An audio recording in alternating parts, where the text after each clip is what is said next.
সালাম আলাইকুম everyone. Hopefully সবাই ভালো আছি। So we are now recording. ওয়ালাইকুম আসসালাম। ওয়ালাইকুম আসসালাম, আমি ভালো আছি। নাজমুল, লাউহে মাহফুজ, তাহমিনা, আমি অবশ্যই ভালো আছি। ও, ওয়ালাইকুম আসসালাম রাজ। আসলে আমি খুবই ব্যস্ত আমার নতুন ক্যাম্পাস নিয়ে। অনেক কিছু কিনতে হচ্ছে, একটা সংসার সাজাতে হচ্ছে আমাকে। তো আমি অনেক বেশি ব্যস্ত। তারপরও যেহেতু আমি খুবই কমিটেড মানুষ, এই জন্য আমি ক্লাস মিস যাবে এটা কখনোই হবে না। যেমন প্রথম দিনই কিন্তু আমাদের একটু উল্টাপাল্টা হয়েছে, 8টার ক্লাস 8:30টায় নিয়েছি, কারণ ওই দিন আমি পুরো ঢাকা থেকে দৌড়ে আসছি। নতুন ক্যাম্পাস আগামী মাসে ইনশাল্লাহ এনি টাইম আসা যাবে। ওয়ালাইকুম আসসালাম রাবেয়া, নূর। নতুন ক্যাম্পাস, এখন যে ক্যাম্পাস এটা চাইতে আরো বড়, এবং আশা করি আমরা আরো বেটার সার্ভিস ইনশাল্লাহ দিতে পারবো ছেলেপেলেদেরকে, ইনশাল্লাহ। ওকে, থ্যাংক ইউ। আজকে আমাদের যে ক্লাস এটা হচ্ছে সেন্টেন্সের উপর। আমি জানি না যে আজকে আমি ক্লাস পুরোটা শেষ করতে পারবো কিনা। যদি আমি সেন্টেন্স পুরো পড়িয়ে শেষ করতে না পারি, তাহলে হচ্ছে আমি সেন্টেন্সই পড়াবো, আমি রিডিং ক্লাস নিব না। কারণ এই লেকচারটা এমন একটা লেকচার বানিয়েছি যেটা পড়লে একদম বেসিক ডান। কারণ মেজরিটি স্টুডেন্টসদের একটাই প্রবলেম, সেন্টেন্স বুঝি না, সেন্টেন্স পারি না। তো আজকের ক্লাসটা সবার কাছে একটা রিকোয়েস্ট রাখবো যে কেউ যেন ক্লাস চলাকালীন অবস্থায় অন্যমনস্ক না হয়, কেউ যেন। যদি হয় এটা পুরোটাই তার দায়ভার হবে। কারণ আমি খুবই অ্যাক্টিভ একটা ক্লাস নেব, খুবই অ্যাক্টিভ, এটা চিন্তার বাইরে। এবং সেম লেকচার আসলে আমি কখনোই দেই নাই, কখনোই দেই নাই। কারণ আগের ব্যাচগুলোতে আমাদের এটা 8 নাম্বার ব্যাচ। বেসিক, মানে বেসিক না, এটা হচ্ছে আমাদের আইএলটিএস এর 8 নাম্বার ব্যাচ। বাট এর আগে আমাদের বেসিক ব্যাচ অনেকগুলো গেছে অনলাইনে। ওইগুলোতেও আমি লেকচার দিয়েছি সেন্টেন্সে, কিন্তু এরকম লেকচার দিই নাই, কারণ এটা একটু ভাস্ট করেছি। আমার কাছে মনে হয়েছে যে A to Z বেসিকটা ক্লিয়ার করা দরকার। এই জন্য আমি কথা বাড়াবো না আমি। আহ, যেহেতু আহ, পড়ানো শুরু করব, সো আলটিমেটলি আমি কারো কোশ্চেনও নিতে পারবো না। এটা একটা বড় প্রবলেম, কারণ অনেক বড় লেকচার, অনেক বড়। এই দুইটার মধ্যে কি কোনো difference? Addition sequence, addition means হচ্ছে নতুন আইডিয়া অ্যাড করা, সিকোয়েন্স মিন্স হচ্ছে ওয়ান আফটার অ্যানাদার বলা, এই আর কি। ফর প্রিপোজিশন হিসেবে ইউজ করি, এক্স্যাক্টলি, ফর আমরা প্রিপোজিশন হিসেবে ইউজ করি, টু আমরা প্রিপোজিশন অর্থে ব্যবহার করি, সামটাইমস এটা লিঙ্কার হিসেবে ব্যবহার হয়। সো এটা কনটেক্সট পড়ে আসলে ক্লিয়ার করতে হবে, রিডিং পড়তে পড়তে এটা ক্লিয়ার হবে। এগুলো কখনো লিঙ্কার, কখনো প্রিপোজিশন অর্থে ব্যবহার হয়। ওকে, আমরা শুরু করি আমাদের আহ, প্রথমেই যে লেকচার সেটা হচ্ছে সিম্পল সেন্টেন্স। সিম্পল সেন্টেন্সে সিম্পল সেন্টেন্স আমাদের কি আছে? সিম্পল সেন্টেন্সে ইন্ডিপেন্ডেন্ট ক্লজ একটা থাকবে এবং কোনো সাবঅর্ডিনেট ক্লজ থাকবে না। সাবঅর্ডিনেট ক্লজ মানে কি? যারা নিজে নিজে কিছু করতে পারে না, যারা অন্যের উপর ডিপেন্ডেন্ট, নিজের অর্থ নাই, নিজের কোনো অর্থ নাই, যারা অন্যের উপর ডিপেন্ড করে, তারাই হচ্ছে সাবঅর্ডিনেট। ইন্ডিপেন্ডেন্ট কারা? যারা ফ্রি। ফ্রি, ইট মিনস যারা নিজেদের অর্থ নিজেরা দিতে পারে এবং একটা কমপ্লিট থট দিতে পারে, ইট মিনস ফুল একটা মিনিং দিতে পারে, ফুল একটা মিনিং দিতে পারে। এই টাইপের ক্লজ গুলোকে আমরা বলি ইন্ডিপেন্ডেন্ট ক্লজ। এখন অনেকে বলতে পারে ভাইয়া ক্লজ কি? ক্লজ মিনস হচ্ছে, ধরে নিলাম এটা পুরোটা একটা সেন্টেন্স, এই সেন্টেন্সে এইটা একটা পার্ট, এই সেন্টেন্সে আমার এইটা একটা part. So this is clause one, this is clause two. একটা সেন্টেন্সের যে খণ্ডাংশগুলা, তাদেরকে আমরা বলি মূলত ক্লজ। এবার এই ক্লজ দুইটা পার্ট, একটা হচ্ছে সাবঅর্ডিনেট, একটা হচ্ছে ইন্ডিপেন্ডেন্ট। তো সাবঅর্ডিনেট নিজের অর্থ নিজে দিতে পারে না, সো তারা হচ্ছে আমার ইন্ডিপেন্ডেন্টের উপর বা ফ্রি ক্লজগুলোর উপর ডিপেন্ড করে। সো আমাদের সিম্পল সেন্টেন্সে এই ধরনের ক্লজের কোনো কাজ নাই, এই ধরনের ক্লজের কোনো কাজ নাই। আমাদের সিম্পল সেন্টেন্স মানেই হচ্ছে একটা মাত্র ইন্ডিপেন্ডেন্ট ক্লজ। সিম্পল সেন্টেন্স মানেই হচ্ছে একটা মাত্র ইন্ডিপেন্ডেন্ট ক্লজ। ওকে, সো এই ইন্ডিপেন্ডেন্ট ক্লজে কি থাকবে? আমাদের ইন্ডিপেন্ডেন্ট ক্লজে আমাদের একটা সাবজেক্ট একটা ভার্ব থাকবে, একটা সাবজেক্ট একটা ভার্ব থাকবে। আমরা এটা ডিটেলস একটু পরেই পড়বো। যেমন আমরা একটা সাবজেক্ট একটা ভার্ব। যেমন যদি বলি যে Taukir writes, writes, so this is subject and this is verb, this is verb, এরকম হতে পারে।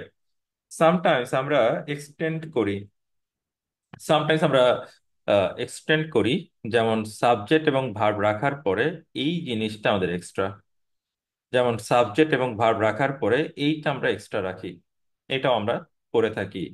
সেরকম হতে পারে, বাট মেইন হচ্ছে একটা সাবজেক্ট এবং একটা verb, they are known as simple sentence, that's it. কখনো কখনো আমরা কম্পাউন্ড সাবজেক্ট ব্যবহার করি। Compound subject subject one plus subject two, বা আরো যদি থাকে দুইটা সাবজেক্ট অ্যাড হওয়া, এটাকে আমরা বলি কম্পাউন্ড সাবজেক্ট।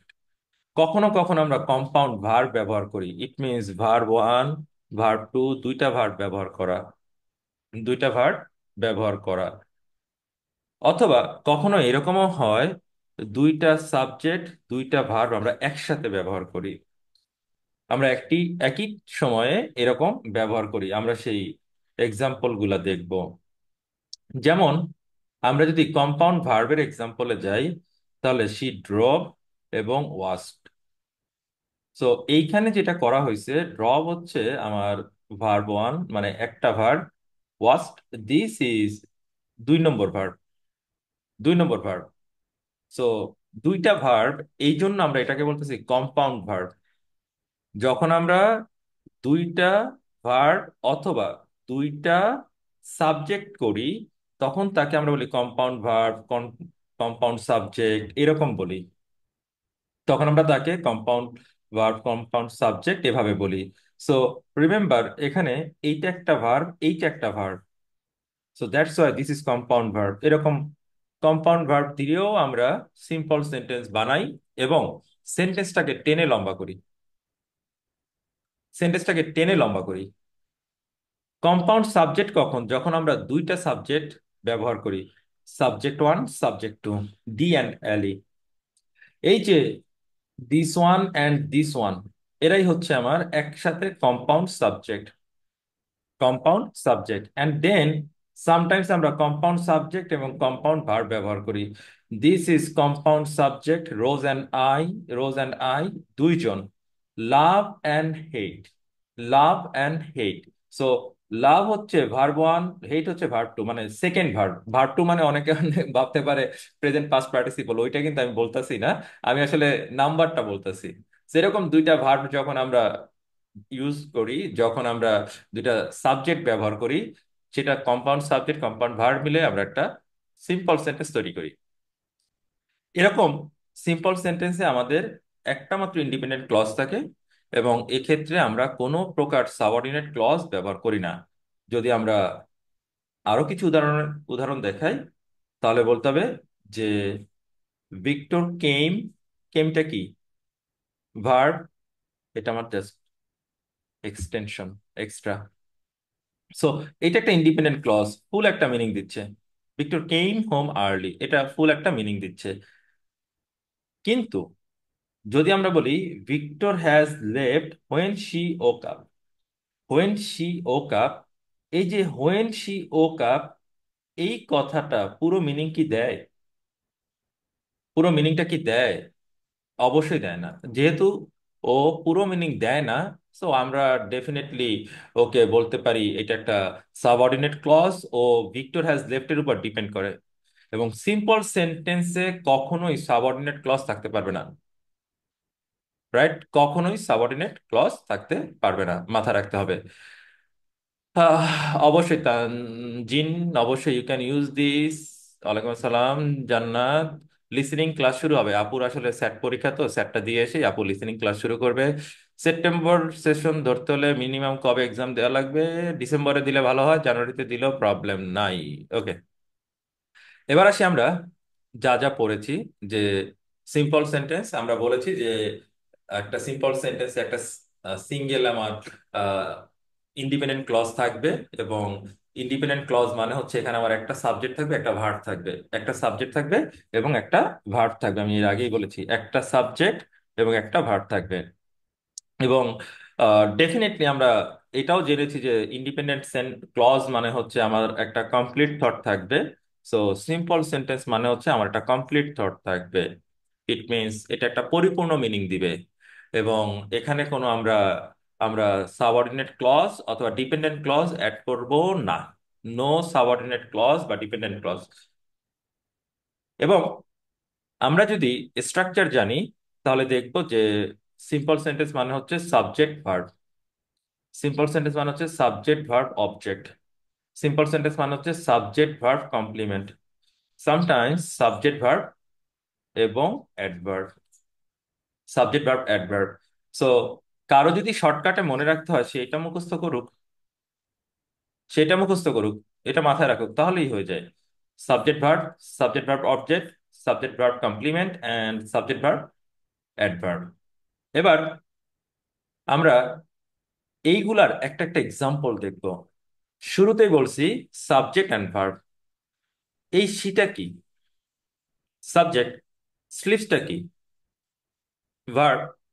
যেমন দেটা কি? সাবজেক্ট। সুইমটা কি? ভার্ব। সো দে সুইম এটা কিন্তু একটা সিম্পল সেন্টেন্স। সো এটা অবভিয়াসলি একটা পরিপূর্ণ থট দেয়। এবং ডেফিনেটলি এটা আমাদের একটা সাবজেক্ট একটা ভার্বের সমন্বয়ে একটা ইন্ডিপেন্ডেন্ট ক্লজ ক্রিয়েট করে। So that's why this is simple. আমরা একটু আগে বলেছি অবজেক্টও অ্যাড করতে পারবো। যেমন reads he reads subject and verb a book object. যেমন the teacher explains verb subject. কাকে এক্সপ্লেন করতেছে? অবজেক্টটা, the lesson. This is the object. So subject verb object. Then subject verb complement. The sky, this is subject, this is subject. Verb হচ্ছে is, complement হচ্ছে blue. যেমন my brother, this is subject, became verb a doctor, this is complement, this is complement. এইভাবে মূলত আমরা simple sentence তৈরি করতেছি। সেন্টেন্সটা যদি একটু খেয়াল করে দেখি, একটু লং হয়েছে, একটু লং হয়েছে। সেন্টেন্সটা একটু হলেও ইনক্রিজ করছে। যেমন এখানে যদি দেখি, she subject works verb quickly হচ্ছে অ্যাডভার্ব। কুইকলি হচ্ছে কি আমার adverb. So subject verb adverb, subject verb adverb, এগুলো দিয়ে আমরা কি করতেছি? সিম্পল সেন্টেন্স ক্রিয়েট করতেছি। এই সিম্পল সেন্টেন্স রাইটিং এ লেখা যাবে না। এত সিম্পল সেন্টেন্স রাইটিং এ লেখা যাবে না। যদি আমরা মাল্টিপল সাবজেক্টের কথা বলি, ইট মিনস আমরা একটু আগে বলেছি compound subject. So subject one, subject two, verb, that is known as compound subject, that is known as compound subject. যেমন John and Mary, John and Mary. ওয়েনটা হচ্ছে ভার্ব আর এটা হচ্ছে মাল্টিপল সাবজেক্টস।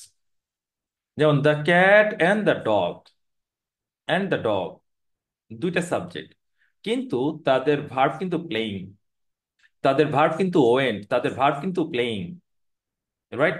একটা ভার্ব। তো সিম্পল সেন্টেন্স আমরা এরকম মাল্টিপল সাবজেক্ট অ্যাড করে লং করতে পারি। এটা আমরা অনেক সময় আইএলটিএস রিডিং এ দেখে থাকি। Then simple sub sentence with multiple verbs. Multiple verbs বলতে আমি এটা বুঝিয়েছিলাম, একটু আগে পড়িয়ে গিয়েছি, যে একটা সাবজেক্ট দুইটা করে ভার্ব থাকবে। যেমন আমাদের দ্য ডগ বার্ক, ভার্ব একটা, রান ভার্ব দুইটা, দুইটা verb. So the dog is the subject. যেমন শি হচ্ছে আমার সাবজেক্ট, সিংস ভার্ব একটা, ডান্সেস ভার্ব দুইটা। That's it. So simple sentence with multiple verbs, simple sentence with multiple verbs. And then আমরা আগেই বলেছিলাম যে এই মাল্টিপল সাবজেক্ট দিব, মাল্টিপল ভার্ব দিব, মানে দুইটা তিনটা যাই দিই, আমরা দুইটা করে দেখতেছি। John and Sara, so subject one, subject two. Cooked verb one, washed verb two, দুইটা verb. It means multiple subject multiple verb add করে, multiple subject multiple verb add করে আমরা সিম্পল সেন্টেন্স তৈরি করি। যেমন the children their parents, subject one, subject two. Swam verb one, played verb two, played verb two. তো এইভাবে একের পর এক সাবজেক্ট, একের পর এক ভার্ব অ্যাড করে লং সেন্টেন্স তৈরি করা হয়, লং সেন্টেন্সটা তৈরি করা হচ্ছে। এগুলো একটু মাথায় রাখবো। এগুলো বাচ্চাকালে হয়তো পড়ে আসি, বাট এখন হচ্ছে আমরা একটু দেখিয়ে দিচ্ছি যে আসলে আর কি কি জানা লাগবে না জানা লাগবে। Then we have compound sentence, এবং লাস্ট ক্লাসে আমরা ফান বয়েজ সম্পর্কে টুকটাক পড়ছিলাম। ফান বয়েজ মিনস হচ্ছে for, and, not, but, or, yet, so. So এই যে আমরা কোঅর্ডিনেটিং কনজাংশন গুলা জানলাম, এদের সমন্বয়ে এদের সমন্বয়ে আমরা কম্পাউন্ড সেন্টেন্স তৈরি করি, এদের সমন্বয়ে আমরা কম্পাউন্ড সেন্টেন্স তৈরি করি। এবং কম্পাউন্ড সেন্টেন্সে অ্যাট লিস্ট দুইটা ইন্ডিপেন্ডেন্ট ক্লজ থাকবে। কম্পাউন্ড সেন্টেন্সে অ্যাট লিস্ট দুইটা ইন্ডিপেন্ডেন্ট ক্লজ থাকবে। আমাদের সিম্পল সেন্টেন্সে ইন্ডিপেন্ডেন্ট ক্লজ ছিল একটা। সিম্পল সেন্টেন্সে ইন্ডিপেন্ডেন্ট ক্লজ ছিল একটা, এবং কোনো প্রকার সাবঅর্ডিনেট ছিল না। এখানেও আমাদের কোনো সাবঅর্ডিনেট থাকবে না, এখানে আমাদের সাবঅর্ডিনেটের কোনো কাজ নাই। So remember, in simple, in compound, no subordinate, no subordinate, that's it, একবার মুখস্থ। এবং সিম্পলে ইন্ডিপেন্ডেন্ট ক্লজ একটা, আর কম্পাউন্ডে অ্যাট লিস্ট দুইটা, তার মানে টু অথবা টু প্লাস। অ্যাট লিস্ট দুইটা মানে বুঝি, অ্যাট লিস্ট দুইটা মানে বুঝি কমপক্ষে দুইটা, মানে এর বেশি হবে। আর এর বেশি যখন হবে তখন long long long long sentence তৈরি হবে, অনেক লম্বা সেন্টেন্স তৈরি হবে। তো অনেকে বলে না যে ভাইয়া লং সেন্টেন্স পড়ে বুঝি না। লং সেন্টেন্স পড়ে না বোঝার কিছু নাই, this is very very simple. এবং এই সিম্পলিসিটিটা মানে মাথায় রাখতে হবে যে, যেহেতু বললে দিছে কমপক্ষে দুইটা, যেহেতু বলে দিছে আমাকে কমপক্ষে দুইটা, তার মানে কি এটা আরো বাড়তে পারে। অ্যাট লিস্ট টু, কমপক্ষে দুইটা, তার মানে চারটা, পাঁচটা, ছয়টা, এরকম করে করে লম্বা লম্বা সেন্টেন্স বানায়। আর সেই লম্বা লম্বা সেন্টেন্স দেখে আমরা বলি এত বড়, এত বড় সেন্টেন্স। নো, টেনশনের কোনো কারণ নাই, যেহেতু আমরা এখানে বেসিকটা ক্লিয়ার করতেছি। এগুলো নিয়ে যদি প্র্যাকটিস করি দেখবো লং সেন্টেন্স আস্তে আস্তে ইজি লাগতেছে। সো কম্পাউন্ড সেন্টেন্স মানে হচ্ছে fan voice, that's it, this one. এবং তারা কারা? ফর, অ্যান্ড, নর, but, or, yet, and so.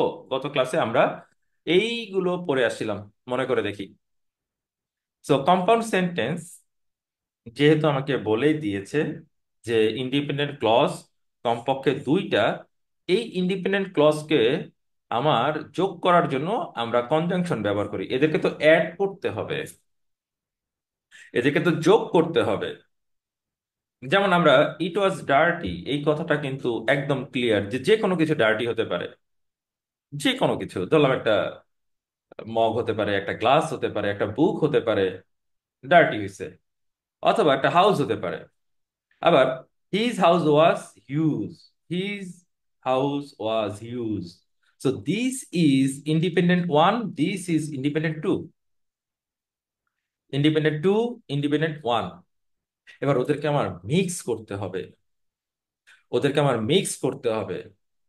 এখন মিক্স করার জন্য আমাকে এই কনজাংশন গুলো আনতে হবে, যে কোনো একটা কনজাংশন যেটা অ্যাপ্রোপ্রিয়েট মিনিং দেয় ওইটা আনতে হবে। সো আমি বাট আনলাম। যেহেতু দুইটা পরিপূর্ণ ক্লজ, দুইটা ইন্ডিপেন্ডেন্ট ক্লজ, এই জন্য আমাকে এই কমাটা দিতে হবে। আমাদের স্টুডেন্টরা এই কমাটা রাইটিং এ দেয় না, আমাদের স্টুডেন্টরা এই কমাটা রাইটিং এ দেয় না। আর এই রাইটিং এ কমাটা না দিলেই তাদের জিআর তে স্কোর কমে যাবে, জিআর এর স্কোর অনেকটা কমে যাবে। So don't do this, no, this is not your job. অবশ্যই মনে রাখতে হবে, আমি যদি সংক্ষেপে বলি ইন্ডিপেন্ডেন্ট ওয়ান, ইন্ডিপেন্ডেন্ট টু, আর এখানে যদি বলি ফান বয়েস, বয়েস, তাহলে এখানে আমাকে একটা কমা দিতে হবে। দ্যাটস ইট, মাথায় রাখবো, এটা মাথায় রাখবো। সামটাইমস আমরা আমরা এদেরকে ইউজ করি না সামটাইমস, তার পরিবর্তে সেমিকোলন ব্যবহার করি। এবং ইন ইউর রিডিং আমি বলেছিলাম, আমি একটা কথা বলেছিলাম যে সেমিকোলন মানে কি। সেমিকোলন মানে হচ্ছে idea one and idea two. Actually that was independent clause one, independent clause two. Actually this one. So কখনো কখনো আমরা সেমিকোলন, কখনো কখনো আমরা ড্যাশ, কখনো কখনো আমরা কোলন ব্যবহার করি। অর্থাৎ কোলন, সেমিকোলন, ড্যাশ এগুলো দিয়ে পর্যন্ত আমরা যে শুধুমাত্র এদেরকে দিয়ে কাজ করি ব্যাপারটা এরকম না। এদের পাশাপাশি আমরা ড্যাশ, কোলন, সেমিকোলন ব্যবহার করি, ড্যাশ কোলন সেমিকোলন ব্যবহার করি।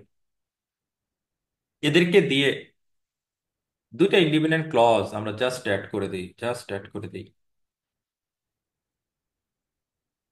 Remember this one, it will help you to understand all the sentences in your reading. Even এই জিনিসগুলো মাথায় রাখলে রাইটিং লিখতে মজা লাগবে, এই জিনিসগুলো মাথায় থাকলে স্পিকিং বলতে মজা লাগবে। আদারওয়াইজ যেটা হবে যে পারি না পারি না পারি না এরকম একটা এংজাইটি তৈরি হবে। Don't do this, don't do this. So খেয়াল করে দেখি, she was here, I read her note. So independent one, independent two, মাঝখানে ড্যাশ দিয়েছি আমরা। আমরা এরকম বলি না যে he loves tea, it relaxes him. So independent one, independent two, এবং এরা ফুল মিনিং দিচ্ছে। যেমন this is is only advice, this is is only advice, independent one. Do better, independent two. মাঝখানে আমরা ইউজ করতেছি কোলন, মাঝখানে আমরা use করতেছি কলম। That's it, that's it. So এগুলো মাথায় রাখবো আমরা, এগুলোর উপর ফোকাস করব, ইনশাল্লাহ আমরা ভালো কিছু করব। আর এগুলো যদি মাথা থেকে বের করে দেই, না পড়ি, না প্র্যাকটিস করি, it will kill you, risk nothing else. So আমরা বলেছি একটা কম্পাউন্ড সেন্টেন্সে দুইটা অথবা তার চেয়ে বেশি ইন্ডিপেন্ডেন্ট ক্লজ থাকতে পারে। ইন্ডিপেন্ডেন্ট ক্লজ মানে হচ্ছে কমপ্লিট থট, ইট মিনস পরিপূর্ণ মিনিং দিবে। এবং সেখানে কানেক্টেড, মানে এই যে ইন্ডিপেন্ডেন্ট ক্লজ গুলা, দুইটার কথা বলি, তিনটার কথা বলি, চারটার কথা বলি, পাঁচটার কথা বলি, যাদের কথাই বলি, we need to add them. এখন এদেরকে অ্যাডটা কি দিয়ে করব?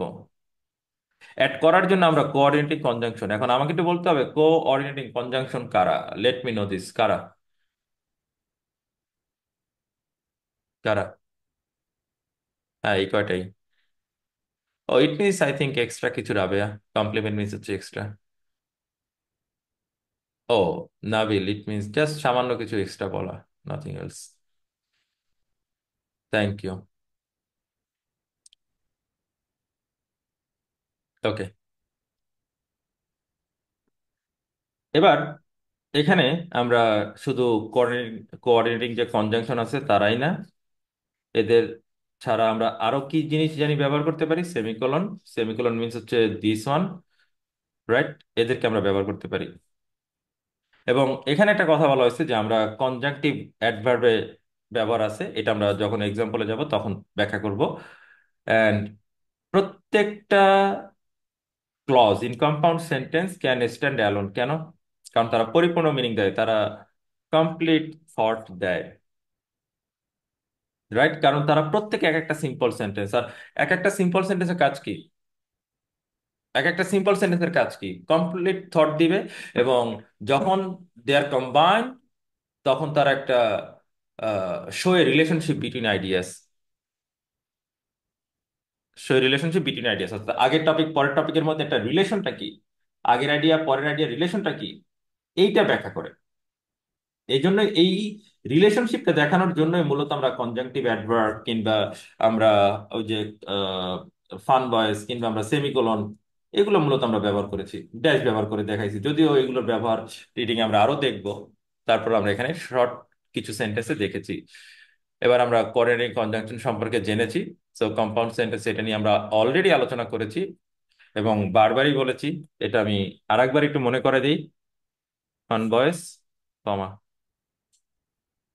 এইটা যদি কারো ভুল যায়, যেমন এই যে বাট, বাট, কমা, কেন? ইট স্টার্টেড রেইনিং, একটা ফুল থট, একটা পরিপূর্ণ meaning. I wanted to go to the park, I wanted to go to the park, independent two, independent one. এবার এদের মধ্যে রিলেশনটা কি, সেই রিলেশনটা করার জন্য আমরা বাট আনছি। এবার ওই বাটের কারণে আমাকে একটা কমা দিতে হয়েছে, ওই বাটের কারণে আমাকে একটা কমা দিতে হয়েছে। এবং রাইটিং এ যদি কেউ এই কমাটা না দেয়, তাহলে কিন্তু তার স্কোর কমে যাবে। এটা মাথায় রাখতে হবে। যেমন, she likes to read books, he preference watching movies. একজন বই পছন্দ করে, একজন মুভি পছন্দ করে। সো দুইটা আলাদা আলাদা থটকে আমরা একসাথে মিক্স করার জন্য অ্যান্ড এনেছি। এবং এইটাও একটা ফুল মিনিং দেয়, এটাও একটা ফুল মিনিং দেয়। তো অ্যাড করার জন্য আমরা একটা মাঝখানে কমাও ব্যবহার করেছি। এই কমার ব্যবহারটা মাথায় রাখবো। দেন সেমিকোলনের কথা আমরা বলেছি। সেমিকোলনের ব্যাপারে আমরা যেটা বলেছি যে আইডিয়া ওয়ান, আইডিয়া টু, অর্থাৎ ইন্ডিপেন্ডেন্ট ওয়ান, ইন্ডিপেন্ডেন্ট টু, কোনো প্রকার আমরা কনজাংশন ব্যবহার করি নাই, জাস্ট সেমিকোলন ব্যবহার করেছি, just semicolon. So the sky is clear, the stars are visible, the stars are visible, this is all about sky, this is all about stars. দুইজনকে join করার জন্য আমরা জাস্ট সেমিকোলন দিয়েছি। এবং এই ব্যবহারটা প্রচুর পাবো রিডিং এ, প্রচুর, অনেক জায়গায় আছে, অনেক জায়গায়। That's it. অবশ্যই, অবশ্যই কেউ যদি আরেকজনের লিখছে যে কোঅর্ডিনেটিং কনজাংশন মানে হচ্ছে দো আর অল দো, আমি এটা পড়াইছি পারভেজ, আমি এটা পড়াইছি এতক্ষণ। আরেকজনের লিখছে however and more over, seriously, is it all about our coordinating conjunction? আচ্ছা নাজবুল, অবশ্যই পাঞ্চুয়েশন মার্ক ব্যবহার করতে হবে, আদারওয়াইজ স্কোর আসবে না। এবং রাইটিং একটা কথা বলা থাকে যে মাল্টিপল ওয়েতে সেন্টেন্স লেখো। এটা রাইটিং এর একটা কমন স্ট্রাকচার যে মাল্টিপল ওয়েতে সেন্টেন্স লিখতে হবে। কেউ যদি মাল্টিপল ওয়েতে সেন্টেন্স না লিখে তাহলে তার হবে না। মারাত্মক একটা ব্যাপার, মাথায় রাখবো আমরা। সো আমরা ফান ভয়েস পড়েছি, আমরা কম্পাউন্ড পড়েছি। আচ্ছা, এখানে আমরা আরেকটা জিনিস দেখাই যে I am ready to relax এবং আই ফিনিশড মাই হোমওয়ার্ক। তাই না, দুটা সেন্টেন্সে কিন্তু ফুল মিনিং দিচ্ছে। এখন আমরা এই জন্য এখানে মাঝখানে সেমিকোলন ব্যবহার করেছি, আমরা এখানে মাঝখানে সেমিকোলন ব্যবহার করেছি। সেমিকোলনের ব্যবহারটা সবচাইতে বেশি। রিডিং এ যদি যাই, তাহলে দেখবো একের পর এক আইডিয়া সেমিকোলন সেমিকোলন সেমিকোলন দিয়ে অ্যাড করেছে। আর এইটা যদি কেউ বুঝতে চায়, তাহলে তাকে আমরা বলবো, একটু লিখে দেই, এটা সবাই হয়তো মনে রাখতে পারে, যে Cambridge 13, test number 3, reading passage 3, reading passage 3, এবং এটার paragraph number C, whatever happen to the Harappan civilization. ওইখানে যদি যায়, তাহলে সে সেমিকোলনের পরিপূর্ণ ব্যবহার পাবে। এবং সে তখন আমার ক্লাসটা দেখতে পারে, যেহেতু ওয়েবসাইটে দেওয়া আছে, সে চাইলে দেখতে পারে। রাইট। সো আমরা কনজাংটিভ অ্যাডভার্ব সম্পর্কে পড়েছি। ও, তোমরা কি আমাকে এই কনজাংটিভ তখন হাউএভার দেয়ারফর এটার জন্য লিখছিল কনজাংটিভ অ্যাডভার্ব? ও, আমি তাহলে বুঝি নাই তোমাদের কোশ্চেন, আমি sorry, sorry, sorry, sorry Parvez and Ariyan, oh no no no, জান্নাত।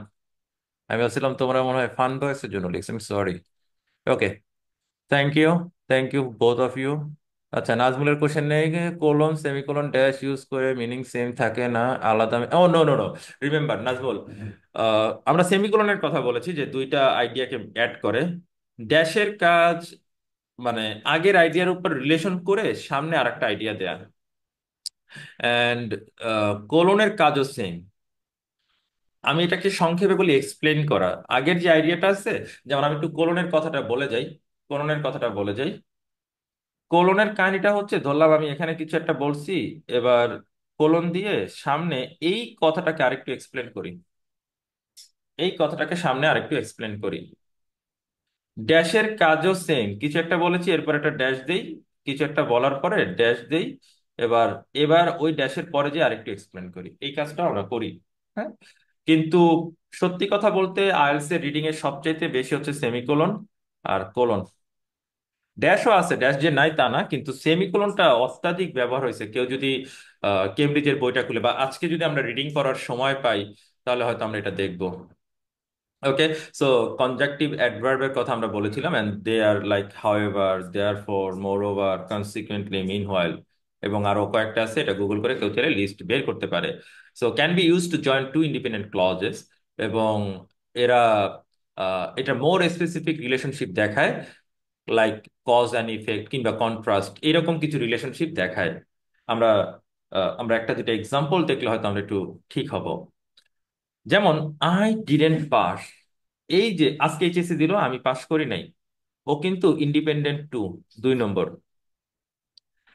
I studied hard for the exam, for the exam, তাই না? এখন এইখানে এইটাও কিন্তু একটা independent clause. I study hard for the exam, ও একটা ইন্ডিপেন্ডেন্ট ক্লজ। সো দুইটা ইন্ডিপেন্ডেন্ট ক্লজকে, এই যে আমি অনেক পড়ছি কিন্তু পাশ করি নাই, এই জন্য, আমি অনেক পড়লে তো পাশ করার কথা, আমি অনেক পড়লে পাশ করার কথা, কিন্তু আমি ফেল করছি। তো এবার অনেক পড়ছি পাশ করি নাই, তাদের মধ্যে রিলেশনটা কে তৈরি করবে? হাউ এভার, রিলেশনটা কে তৈরি করবে? হাউ এভার, তাই তো। এখন আমরা কিন্তু শিখে আসছি যে লিঙ্কারের পরে কমা দিতে হয়। সো এইটা কিন্তু একটা আইডিয়া, এইটা কিন্তু আর একটা আইডিয়া। এই জন্য মাঝখানে আমাকে সেমিকোলনটা ব্যবহার করতে হয়,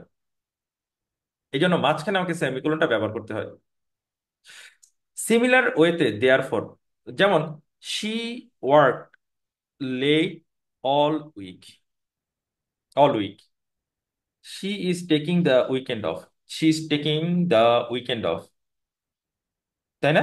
সো এইটার সাথে এইটার রিলেশনটা কি সেটা বলার জন্য আমাকে দেয়ার ফর ব্যবহার করতে হয়। অ্যান্ড উই নো কানেক্টরের পরে কমা দিতে হয়, তাই তো। কেন? দে আর সাবঅর্ডিনেটিং কনজাংশন, এবং এইটা যেহেতু দুইটা ইন্ডিপেন্ডেন্ট ক্লজকে অ্যাড করছে, এই জন্য আমাদেরকে একটা সেমিকোলন দিতে হবে, সো এই জিনিসটা খুবই খুবই কমন, এটা আমরা অনেক জায়গায় দেখছি, মানে অনেক ধরনের রিডিং সেন্টেন্সে, মানে কেমব্রিজের যে রিডিং সেন্টেন্স গুলো আছে, সেখানে আমরা এটা খুব বেশি পাই, রাইট? সেখানে আমরা এই জিনিসটা পাই। That's it, they are the part of linker, remember, Aryan. So কি পয়েন্ট গুলা কি কি? কি পয়েন্ট হচ্ছে independent clauses are complete sentence, এবং দ্যাট ক্যান স্ট্যান্ড অ্যালোন, এবং কোঅর্ডিনেটিং কনজাংশন গুলা কারা, সেটা হচ্ছে ফান বয়েজ, তারপর হচ্ছে সেমিকোলন এবং কনজাংটিভ অ্যাডভার্ব, এইগুলা দিয়ে আমরা এই ক্লজ গুলোকে অ্যাড করি। এবং each clause is a compound sentence, is of equal importance and expresses a complete idea. প্রত্যেকটা মানে কম্পাউন্ড সেন্টেন্সের যে ক্লজ গুলা থাকে, এরা একটা ওয়ান আফটার অ্যানাদার মানে আইডিয়া গুলা দিয়ে থাকে, এবং একটা ফুল একটা মিনিং দেওয়ার জন্য এই জয়েন্ট গুলো মূলত আমাদেরকে করতে হয়। And then we have complex sentence মানেই হচ্ছে আমাদের সাবঅর্ডিনেট ক্লজ থাকতে হবে।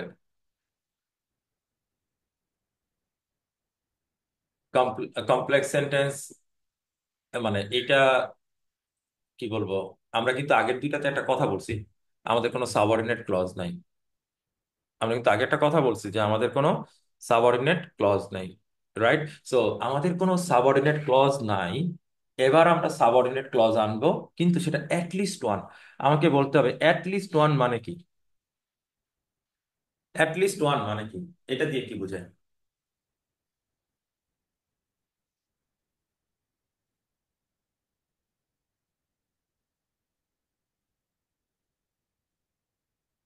অ্যাটলিস্ট ওয়ান,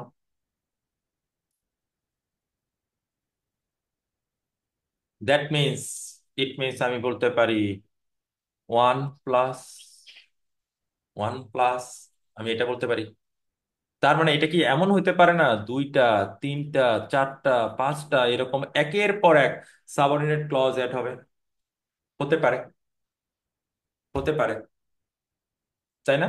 কিন্তু এখানে ইন্ডিপেন্ডেন্ট ক্লজ একটাই, একটা independent clause. So one independent clause, এবং one or one plus dependent clause, that's it, this is all about complex sentence.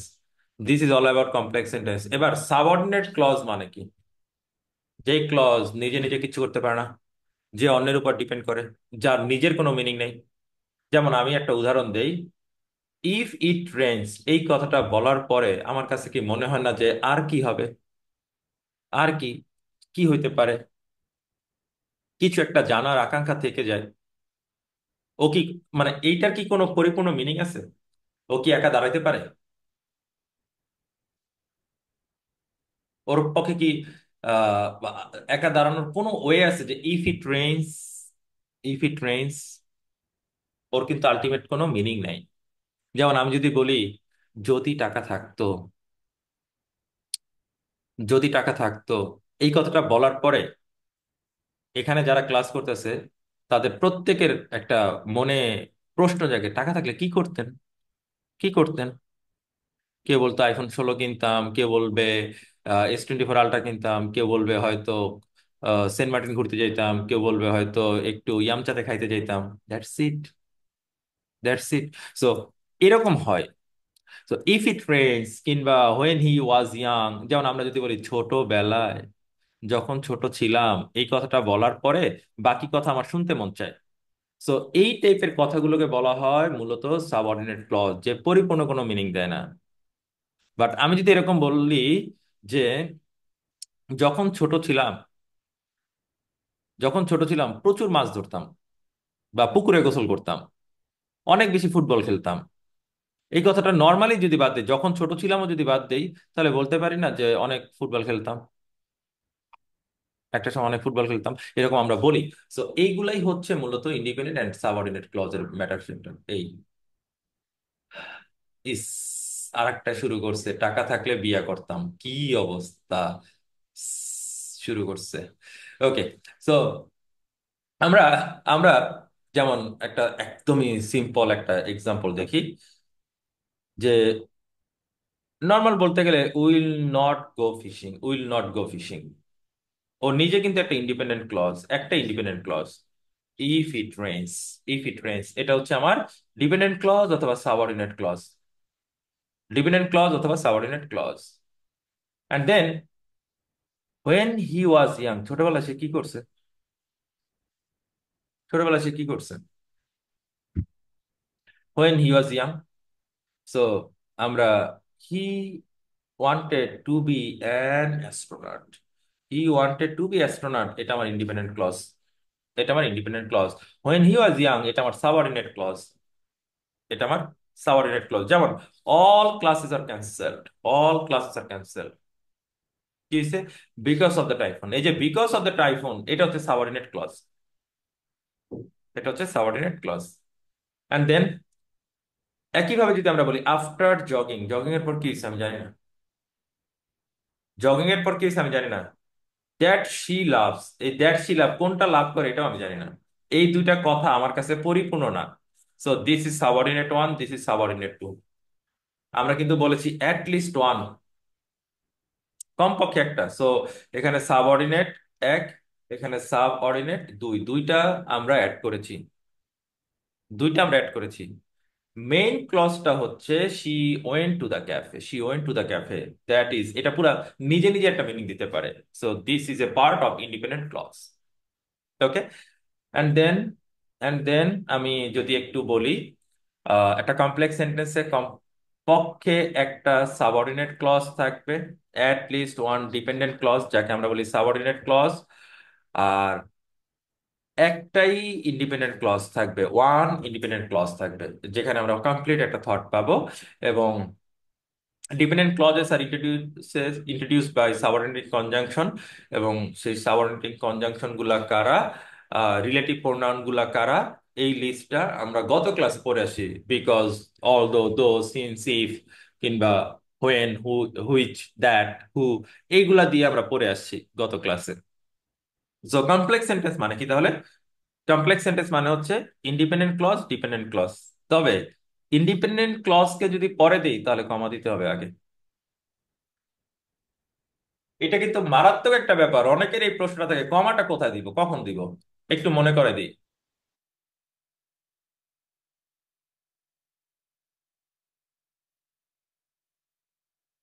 একটু মনে করাই দেই, ইন্ডিপেন্ডেন্ট ক্লজ এবং ডিপেন্ডেন্ট ক্লজ যদি লিখি তাহলে নো কমা, তাহলে আমার কমা দেওয়ার দরকার নাই। আগে ইন্ডিপেন্ডেন্ট ক্লজ দেখছি, পরে ডিপেন্ডেন্ট ক্লজ লিখে ফেলছি, কমা দিতে হবে না।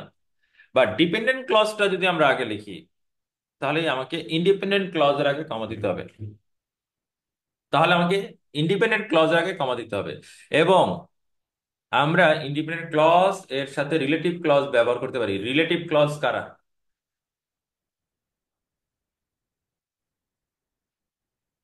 ও, আমাদের ইমান একটা প্রশ্ন করছে, এক্সামে যখন অপরিচিত শব্দ থাকবে যেটার অর্থ জানি না, এটা তো অর্থের উপর ডিপেন্ড করতেছে না।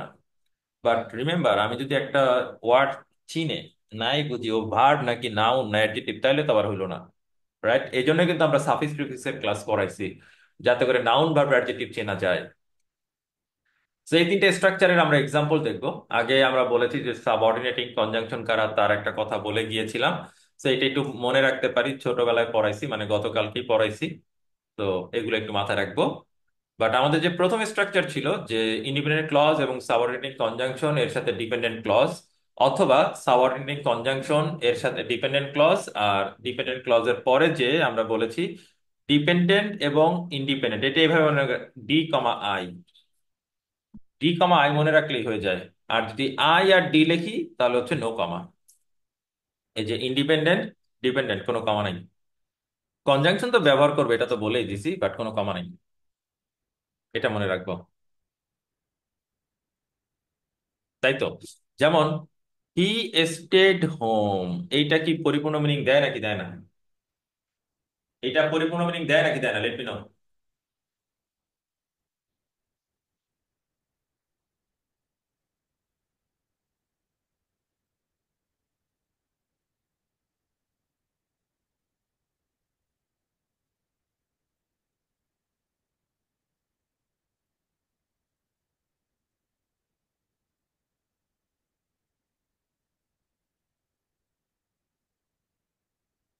দেয় না? হি স্টেড হোম পরিপূর্ণ মিনিং দেয় না? দেয়। রাইট। সো এইটা আমার ইন্ডিপেন্ডেন্ট ক্লজ। এবার আসি, because it was raining, because it was raining, it was raining, because it was raining. তো শুধু এই সেন্টেন্সটা ছাড়া, ধরে নিলাম ও নাই, ধরে নিলাম ও নাই, ওর নিজের কোনো মিনিং নাই, বিকজ ইট ওয়াজ রেইনিং এর পরে আমার অনেক কিছু শুনতে মন চাচ্ছে, তো ডেফিনেটলি আমার ডিপেন্ডেন্ট ক্লজ, ডেফিনেটলি আমার ডিপেন্ডেন্ট ক্লজ। রাইট। এবং আমরা বলেছি independent clause, subordinating conjunction, because, dependent clause, এটার উপর ডিপেন্ডেন্ট। রাইট। সো এবার যদি আমরা এটাকে একটু আগে নিয়ে আসি, she went to bed early, she went to bed early একটা ফুল মিনিং দেয়। She went to bed early, এটা একটা ফুল মিনিং দেয়। যেহেতু ও আমার একটা ফুল মিনিং দিচ্ছে, যেহেতু আমার একটা ফুল মিনিং দিচ্ছে, তাহলে ও আমার অবশ্যই ইন্ডিপেন্ডেন্ট, ও আমার অবশ্যই ইন্ডিপেন্ডেন্ট। আমরা বলেছি ডি কমা আই, মনে করে দেখি ডি কমা আই, তার মানে এটা পুরোটা ডি, মানে হচ্ছে ডিপেন্ডেন্ট ক্লজ, মাঝখানে কমা, মাঝখানে কমা, দ্যাটস ইট। যেমন although it was late, although it was late, তার মানে কি dependent. We kept working, independent, মাঝখানে কমা, মাঝখানে কমা। এটা খুবই কমন, খুবই কমন। কেউ যদি এই কমাটা না দেয় রাইটিং লেখার সময়, মানুষ মনে করে কি যে রাইটিং লিখলেই নম্বর, কিন্তু রাইটিং এ কিন্তু অনেক মানে সচেতন হয়ে লিখতে হয়, এবং সচেতন হয়ে লিখলে সে একেবারে খারাপ করলেও 6.5 করবে রাইটিং এ। আমাদের দেশে রাইটিং এ যে দেখবো যে গড়পড়তা নাম্বার হচ্ছে 6, এর কারণটা কি? এর কারণটা কি? এর কারণটা হচ্ছে যখন রাইটিংটা লিখে কমার ব্যবহার করে না। যেমন হাউএভার লিখছে তারপরে কমা দেয় নাই, বা এই যে অল দোর সেন্টেন্স লিখছে অর্ধেক বলার পরে কমা দেয় নাই। এই ভুলগুলো করা যাবে না, এই ভুলগুলো করা যাবে না। এবং আমরা বলেছি complex sentence with relative clause, W H, W H and W H, who, which, that, whom, whose. Right. এবং মজার একটা ব্যাপার বলি, এই টাইপের সেন্টেন্স প্রচুর পাবো, প্রচুর পাবো। এবং রিডিং আমি সবসময় একটা কথা বলি, ডাব্লিউএইচ এর কাজ হচ্ছে আগের টপিকটাকে এক্সপ্লেন করা। এই সেন্টেন্সটা কিন্তু এমন না, এই সেন্টেন্সটা কেমন, the man was very kind, সেন্টেন্সটা হচ্ছে জাস্ট এতটুকু।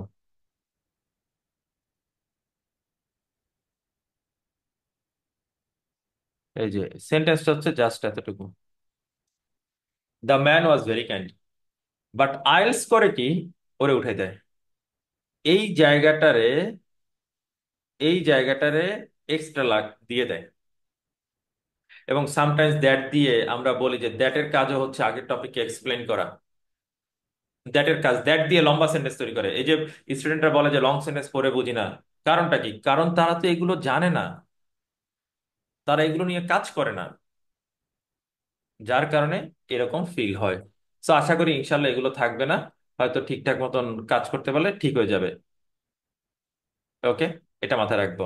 তো এরকম ডাব্লিউএইচ দিয়ে আমরা লং সেন্টেন্স তৈরি করি, যেমন আমরা বা রিলেটিভ প্রোনাউন দিয়ে আমরা এই কাজটা করি। দ্যাট, হোয়ার, এগুলো রিলেটিভ ক্লজ, এগুলো হচ্ছে রিলেটিভ ক্লজ, এগুলো দিয়েও আমরা কমপ্লেক্স সেন্টেন্স তৈরি করছি। That's it. Complex sentence with dependent adverb, এই স্ট্রাকচারটা আমরা একটু আগে করেছি। এই যে একটু আগে বলেছি ডি কমা আই, মনে আছে? Dependent adverb clause, independent clause, মাঝখানে হচ্ছে কমা। আর ইন্ডিপেন্ডেন্টটাকে যদি শুরুতে নিয়ে আসি, তাহলে সেই ক্ষেত্রে কমা আর লাগবে না, কমা আর লাগবে না। এটা হয় আমাদের, মাথায় রাখতে হবে। সো শি স্মাইল্ড, স্মাইল, খেয়াল করে দেখি, শি স্মাইল্ড, এটা কি আমার একটা ইন্ডিপেন্ডেন্ট ক্লজ না? এটা আমার একটা independent clause. Dependent adverb clause, সেটা কোনটা? এই যে হোয়েন থেকে she saw her friend, this is dependent adverb clause. So এটাও কিন্তু সেই ডাব্লিউএইচ এর কাজই করা, কাইন্ড অফ। ওই যে আমরা একটু আগে বলছি না যে দ্যাট দিয়ে একটু এক্সপ্লেন করা, কিংবা হু, হু দিয়ে এক্সপ্লেন করা, kind of. So if you study hard, খেয়াল করে দেখি, ইফ ইউ স্টাডি হার্ড, আমরা কিন্তু ডিপেন্ডেন্ট অ্যাডভার্ব ক্লজটাকে আগে নিয়ে আসছি। এই যে কমা, আমরা বলেছি যে ডি কমা আই, এই জন্য কিন্তু কমাটা দেওয়া লাগতেছে। But you will pass the exam, you will pass the exam, সে পরিপূর্ণ মিনিং দিচ্ছে। সো অবশ্যই ইন্ডিপেন্ডেন্ট, তো অবশ্যই ইন্ডিপেন্ডেন্ট। That's it. এগুলোই, এইগুলো পড়লেই আমাদের হয়ে যায়, এগুলো পড়লেই আমাদের হয়ে যায়। সো আমি আমি আমার স্টুডেন্টদেরকে সবসময় একটা কথা বলি যে ওয়ার্ড গুলার ফাংশন জানা, ওয়ার্ড গুলোর ফাংশন জানা। ফাংশন গুলা কি কি একটু বলি। যেমন সিন্স দিয়ে কজ ইফেক্ট বোঝায়, বিকজ দিয়ে কজ ইফেক্ট বোঝায়, সো দ্যাট দিয়ে কজ ইফেক্ট বোঝায়। এইগুলাকে বলা হয় ফাংশন করে করে পড়া। যেমন if, unless, provided that, as long as দিয়ে কন্ডিশন বোঝায়। এখন একটা স্টুডেন্ট রিডিং পড়তে গেছে, রিডিং এ যাইয়া সে দেখলো as long as, as long as, তখন তার মাথায় কাজ করাতে হবে এখানে একটা কন্ডিশন আছে, এবং এই কন্ডিশনের মধ্যে আমার কোশ্চেনের আনসার আছে। এই জিনিসগুলো না, মানে মাথায় একেবারে সেট করে নিতে হয়। যদি করতে পারি আলহামদুলিল্লাহ, ইনশাল্লাহ ভালো করব ইনশাল্লাহ। That's it. এগুলো নিয়ে একটু কাজ করব আমাদের। কম্পাউন্ড কমপ্লেক্স সেন্টেন্স আছে, কম্পাউন্ড কমপ্লেক্স সেন্টেন্সে আমি একটু প্রিভিয়াসে চলে যাই, একটু প্রিভিয়াসে। প্রিভিয়াস টপিকটা যদি মনে করে দিই, কমপ্লেক্স সেন্টেন্সে সাবঅর্ডিনেট ক্লজ কয়টা? মানে কমপ্লেক্স সেন্টেন্সেস সাবঅর্ডিনেট ক্লজ কয়টা ছিল? সাবঅর্ডিনেট কয়টা ছিল, মনে আছে? কমপ্লেক্স সেন্টেন্সে at least one. Thank you Abu, Naim, thank you Ariyan, thank you Rasheduzzaman, thank you Mahfuz, that's good. So এবার এই টাইপের সেন্টেন্স মেবি আমরা স্কুল কলেজে পড়ি নাই। সো কমপ্লেক্স সেন্টেন্সে আমরা জানি অ্যাট লিস্ট ওয়ান অথবা ওয়ান প্লাস সাবঅর্ডিনেট ক্লজ থাকে। আচ্ছা, কম্পাউন্ড সেন্টেন্সে কোনো সাবঅর্ডিনেট ক্লজ ছিল নাকি ছিল না? Late me no. কম্পাউন্ড সেন্টেন্সে কোনো সাবঅর্ডিনেট ক্লজ ছিল নাকি ছিল না? ছিল। Thank you, thank you Hamza, that's good. That is good Rabeya, that's good Tanjin, very good Salma. কোনো সাবঅর্ডিনেট ক্লজ ছিল না সিম্পল সেন্টেন্সে, সাবঅর্ডিনেট ক্লজ ছিল নাকি ছিল না সিম্পলে? সিম্পল সেন্টেন্সে, ও দ্যাটস গুড রাজ, ছিল না, ভেরি গুড, ছিল না, রাইট। সো আমাদের ওখানেও কোনো সাবঅর্ডিনেট ক্লজ ছিল না। তাহলে আমাদের কম্পাউন্ড সেন্টেন্সে কি ছিল? কম্পাউন্ড সেন্টেন্সে ছিল আমার দুইটা বা তার বেশি ইন্ডিপেন্ডেন্ট ক্লজ, দুইটা বা তার বেশি ইন্ডিপেন্ডেন্ট ক্লজ। আর কমপ্লেক্স সেন্টেন্সে কি ছিল? একটা বা তার বেশি ডিপেন্ডেন্ট ক্লজ, বা যেটাকে আমরা নাম দিয়েছি সাবঅর্ডিনেট ক্লজ, রাইট। এবার এবার এইটা এবং এইটা মিক্স করে, এই দুইটাকে মিক্স করে আমরা কম্পাউন্ড কমপ্লেক্স বানাবো। অর্থাৎ কম্পাউন্ড কমপ্লেক্স মানেই হচ্ছে দুইটা অথবা দুইটার বেশি, বে বেশি আমার ইন্ডিপেন্ডেন্ট ক্লজ, দুইটা অথবা তার বেশি ইন্ডিপেন্ডেন্ট ক্লজ, এবং একটা অথবা একের বেশি ডিপেন্ডেন্ট ক্লজ মিক্স করে যে sentence structure, that is known as compound complex sentence. তো এটা নিয়ে আলাদা করে ভাবার কোনো কারণ নাই, এটা পারবো না এরকম কখনো হবে না, কখনোই হবে না। তো আমি একটা এক্সাম্পল দেখাই, খুব মানে মজার একটা এক্সাম্পল দেখাই। She was laid of, she found a new job. আমরা বলেছিলাম ইন্ডিপেন্ডেন্ট ক্লজ দুইটা অথবা দুইয়ের বেশি, আর ডিপেন্ডেন্ট ক্লজ একটা অথবা একের বেশি, এরকম বলেছি। এবং আমরা এখানে সে নতুন বিজনেস লঞ্চ করেছে, এই টপিকটা পেয়েছি। So we have three three independent clause, three independent clause. So আমরা যদি একটু ক্লিন করে দেখাই, একটু যদি আমরা ক্লিন করে দেখাই, তাহলে আমাদেরকে বলতে হয় this is independent one, this is independent two, this is independent three. আমরা তিনটা ইন্ডিপেন্ডেন্ট, আর আমরা তো বলেছিলাম কম পক্ষে দুইটা, তো সেখানে আমরা তিনটা নিছি, তিনটা আমরা ইন্ডিপেন্ডেন্ট ক্লজ নিয়েছি। এবার কোন সেন্টেন্সে হঠাৎ করে আফটার এ মান্থ শোনার পরে আমার কিন্তু মন চায় কি জানি আছে, আরো আরো কি জানি আছে। So that's why this is subordinate clause one. Because of the pandemic, প্যান্ডামিকের পরে কি হয়েছে আমি জানি না, আমার জানতে আরো মন চাচ্ছে, so this is subordinate two. That's দিয়ে আবার সাবঅর্ডিনেট থ্রি। আমরা বলেছিলাম সাবঅর্ডিনেট কমপক্ষে একটা অথবা ওয়ান প্লাস, আমরা এখানে নিয়েছি তিনটা, আমরা এখানে নিয়েছি তিনটা। এইভাবেই মূলত লং সেন্টেন্স তৈরি করা হয়, মানে লং সেন্টেন্স তৈরি করার প্যাটার্ন এইটা।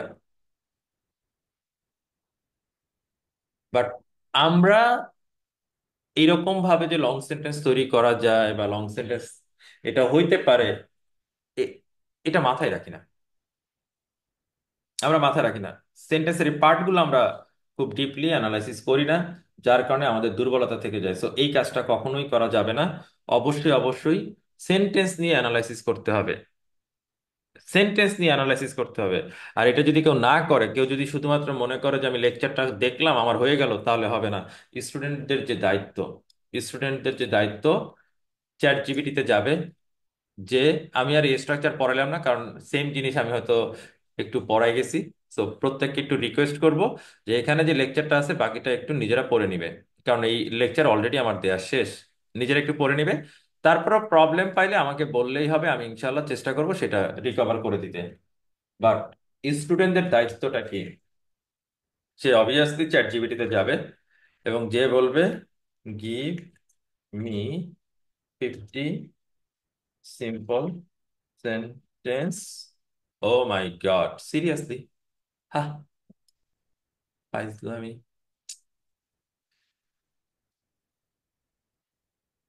ওকে, আমরা এভাবে লিখতে পারি, গিভ মি 50 সিম্পল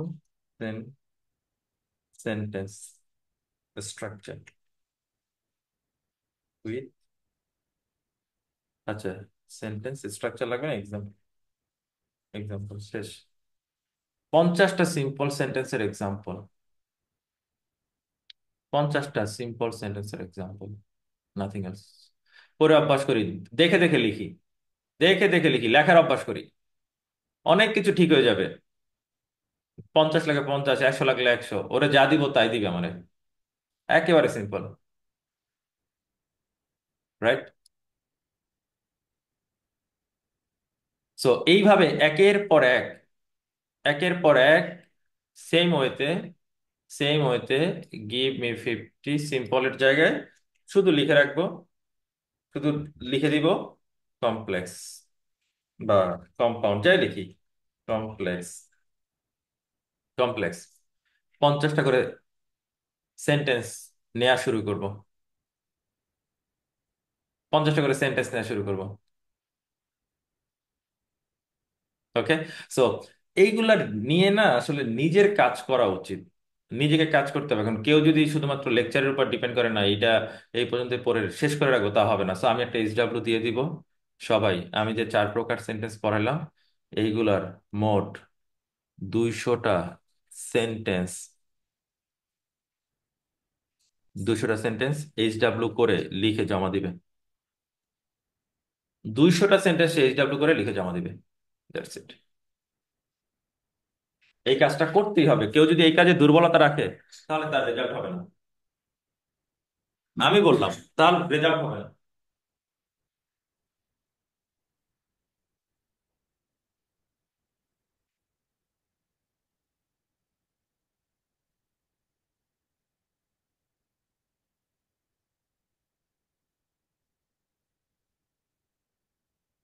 কেউ যদি রেজাল্ট করতে চায়, কারো যদি মনে হয় তার একটা সুন্দর রেজাল্ট দরকার, সে যেন একটু এই কাজটা কমপ্লিট করে আসে।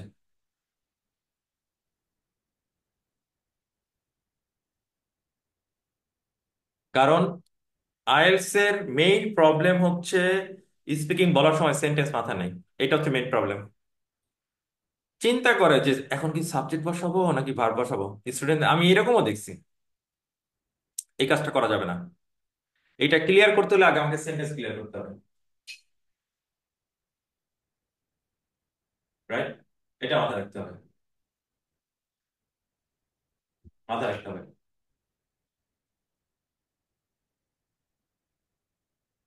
ওকে, আমাদের একটা প্রশ্ন আছে আরিয়ানের, আমরা হুইচ এবং দ্যাট কখন ব্যবহার করি। যে আমরা নন এসেনশিয়াল কোনো ইনফরমেশন, মানে এক্সট্রা কোনো তথ্য যদি অ্যাড করতে চাই, তখন আমরা হুইচ ব্যবহার করি। দ্যাট এর কাজ হচ্ছে এসেনশিয়াল ইনফরমেশন অ্যাড করা। একটা জিনিস ওই সেন্টেন্সে না থাকলে সেন্টেন্সটা পরিপূর্ণ হয় না, তখন আমরা নর্মালি দ্যাট ব্যবহার করি। যেমন আমি যদি বলি দ্য বুক, তাহলে সেন্টেন্সটা ক্লিয়ার হয় না। কিন্তু আমি যদি বলি the book that I brought is very interesting, এই দ্যাটটা যদি আমি ব্যবহার না করতাম, বা দ্যাট আই ব্রট এটা যদি না লিখতাম, তাহলে হচ্ছে আমি পার্টিকুলার বইয়ের ব্যাপারে যে কথা বলতেছি সেটা হতো না। যেমন কোন বইটা ইন্টারেস্টিং, এটা তখন আমি জানতে পারতাম না। যে কোনো বই ইন্টারেস্টিং হতে পারে, কিন্তু আমি যদি the book that I brought, যে বইটা আমি ধার করে আনছি, এই বইটাই অনেক বেশি মজার, ওই ক্ষেত্রে দ্যাট হচ্ছে এসেনশিয়াল ইনফরমেশন অ্যাড করা। আর হুইচের কাজ হচ্ছে মানে নর্মালি নন এসেনশিয়াল ইনফরমেশন অ্যাড করা। ওকে। তো এটা যখন রিডিং করবো তখন হয়তো আরো জানবো। বিফোর দ্যাট একটু ওয়েট করি, বা নিজে চাইলে একটু গুগল করে করতে পারি, বা নিজে চাইলে একটু বই টই ঘাটাঘাটি করতে পারি। Okay, thank you everyone. So wait for only 5 minutes, only 5 minutes. 5 minute পরে আমি ক্লাস শুরু করবো। Thank you. ওকে। সো আমাদের রিডিং যে ক্লাস, এই ক্লাসে আমরা আজকে কেমব্রিজ 13 থেকে কাটি শার্ট পড়াবো।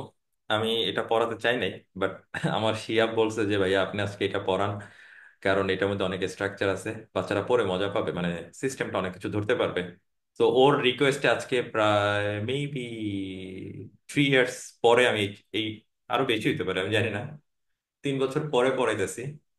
তো উল্টাপাল্টা পড়াইলে মাফ করে দিও, হ্যাঁ? যদি উল্টাপাল্টা পড়াই, মাফ করে দিও। ভাইয়া, দিস ইজ কাটি শার্ট জিনিসটা কি আমি জানি? আমি জানি?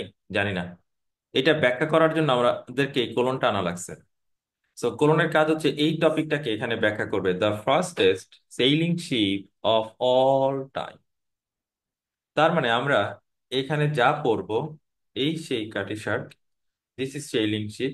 সো ওর না পুরো হিস্টোরি পড়বো, ওর পুরো গল্পটা পড়বো এখানে। ভাইয়েরা, এখানে বলছে the 19th century was a period of great technological development in Britain. The 19th century was a period of great technological development in Britain. And for shipping, the major changes were from wind to steam power and from wood to iron and steel. What is the meaning of changes? It means ship. আগে মানুষ wind দিয়ে জাহাজ চালাইতো, পরে মানুষ steam পাওয়ার ব্যবহার করছে। আগে মানুষ কাঠ দিয়ে জাহাজ বানাইতো, এখন মানুষ আয়রন আর স্টিল দিয়ে জাহাজ বানাচ্ছে। This is known as major changes. This is known as major changes. আমাকে একটু বলতে হবে এখানে কমা কেন দিছে। একজন, যে কোনো একজন, এখানে কমা কেন দিছে?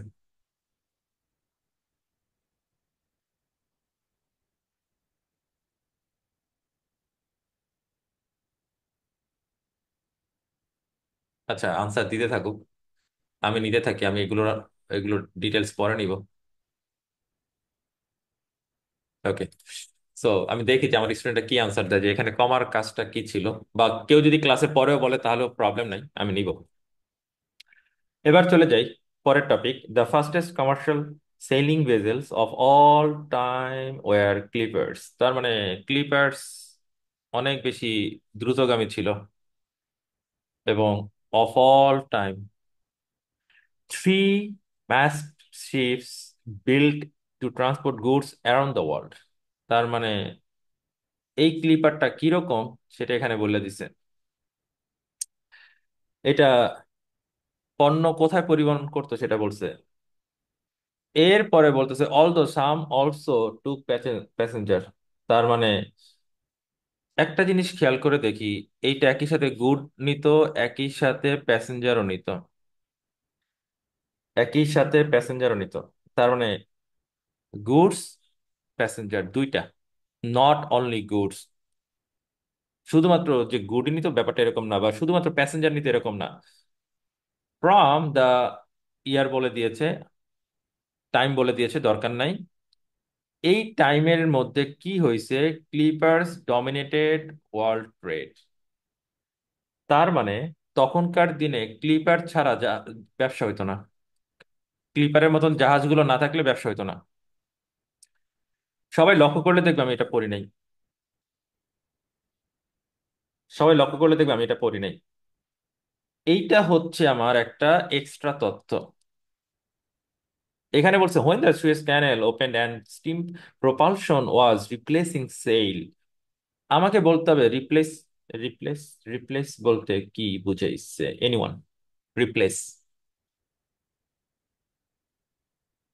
রিপ্লেস বলতে কি বুঝাইছে? ও, আমি সরি, আমি সরি, আমি তো চ্যাট বন্ধ করে রাখছি, সো কেউ আনসার দিতে পারবে না। তারপর আমি বলে দিই, রিপ্লেস করা মানে হচ্ছে চেঞ্জ হয়েছে। That's it. রিপ্লেস, কোনো কিছুকে রিপ্লেস করা মানে হচ্ছে চেঞ্জ করা, রাইট? এরপরে ওরা বলতেছে although many were built, only one has survived more or less intact. কম বেশি ভালো আছে একটাই, যদিও এরকম ক্লিপার ছিল অনেকগুলা, এর মধ্যে একটাই শুধুমাত্র মোর অর লেস ইন্ট্যাক্ট আছে, এবং সেটার নাম কি? নামটা বলার জন্য এখানে কোলন দিছে। এবার এটাকে আরেকটু ব্যাখ্যা করার জন্য কমা দিয়ে বলতেছে নাও অন ডিসপ্লে, কোন জায়গায়, লন্ডনের কোন জায়গায় আছে, সেই জায়গার নাম বলে দিছে। তাই তো, জাস্ট ওই জায়গার নামটা বলে দিছে। ভাইয়ারা, আমাদের ট্রু ফলস নট গিভেন এ একে বলছে clippers were originally intended to be used as passenger ships. Is it for passenger? Let me know. Is it for only passenger? No. So this should be false. কেন? কারণ goods and passenger,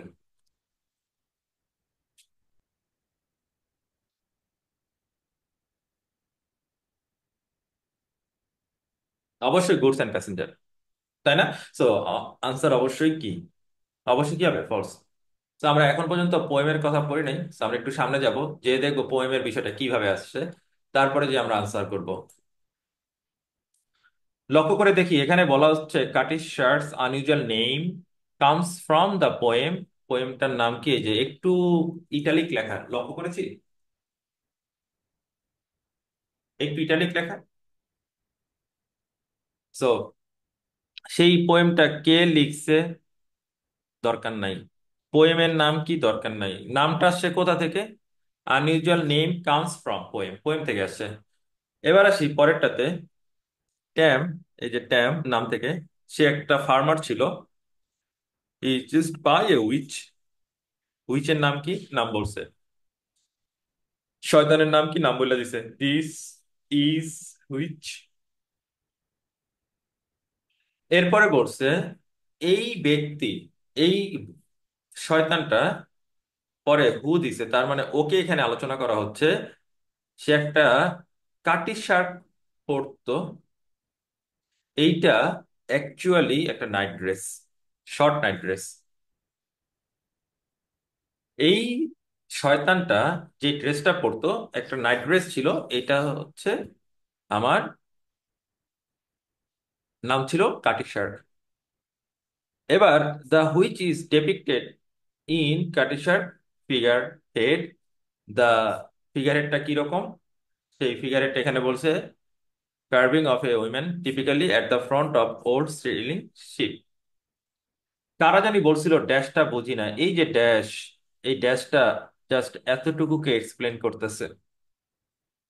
এই ড্যাশের মধ্যে আগের টপিকটাকে just explain করা হচ্ছে।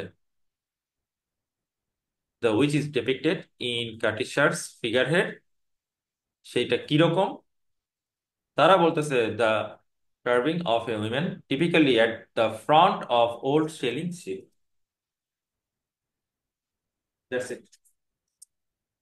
এবার in legend এবং in Burns poem witches can not cross water. কিন্তু কাটিসার, মানে কি বলবো, কাটিসারকে কাজ হচ্ছে সে প্রবাহিত হতে পারে। মানে প্রবাহিত হতে পারে বলতে কি, আমি আসলে বোঝানোর ট্রাই করছি যে আহ, সে এক জায়গা থেকে আরেক জায়গায় মুভ করতে পারে পানির মধ্য দিয়ে। কিন্তু কবিতায় এইটা আসলে ছিল না যে ওই হুইচটা এক জায়গা থেকে আরেক জায়গায় যাবে। So this was an a rather strange choice of name, একটা strange choice. This is known as unusual.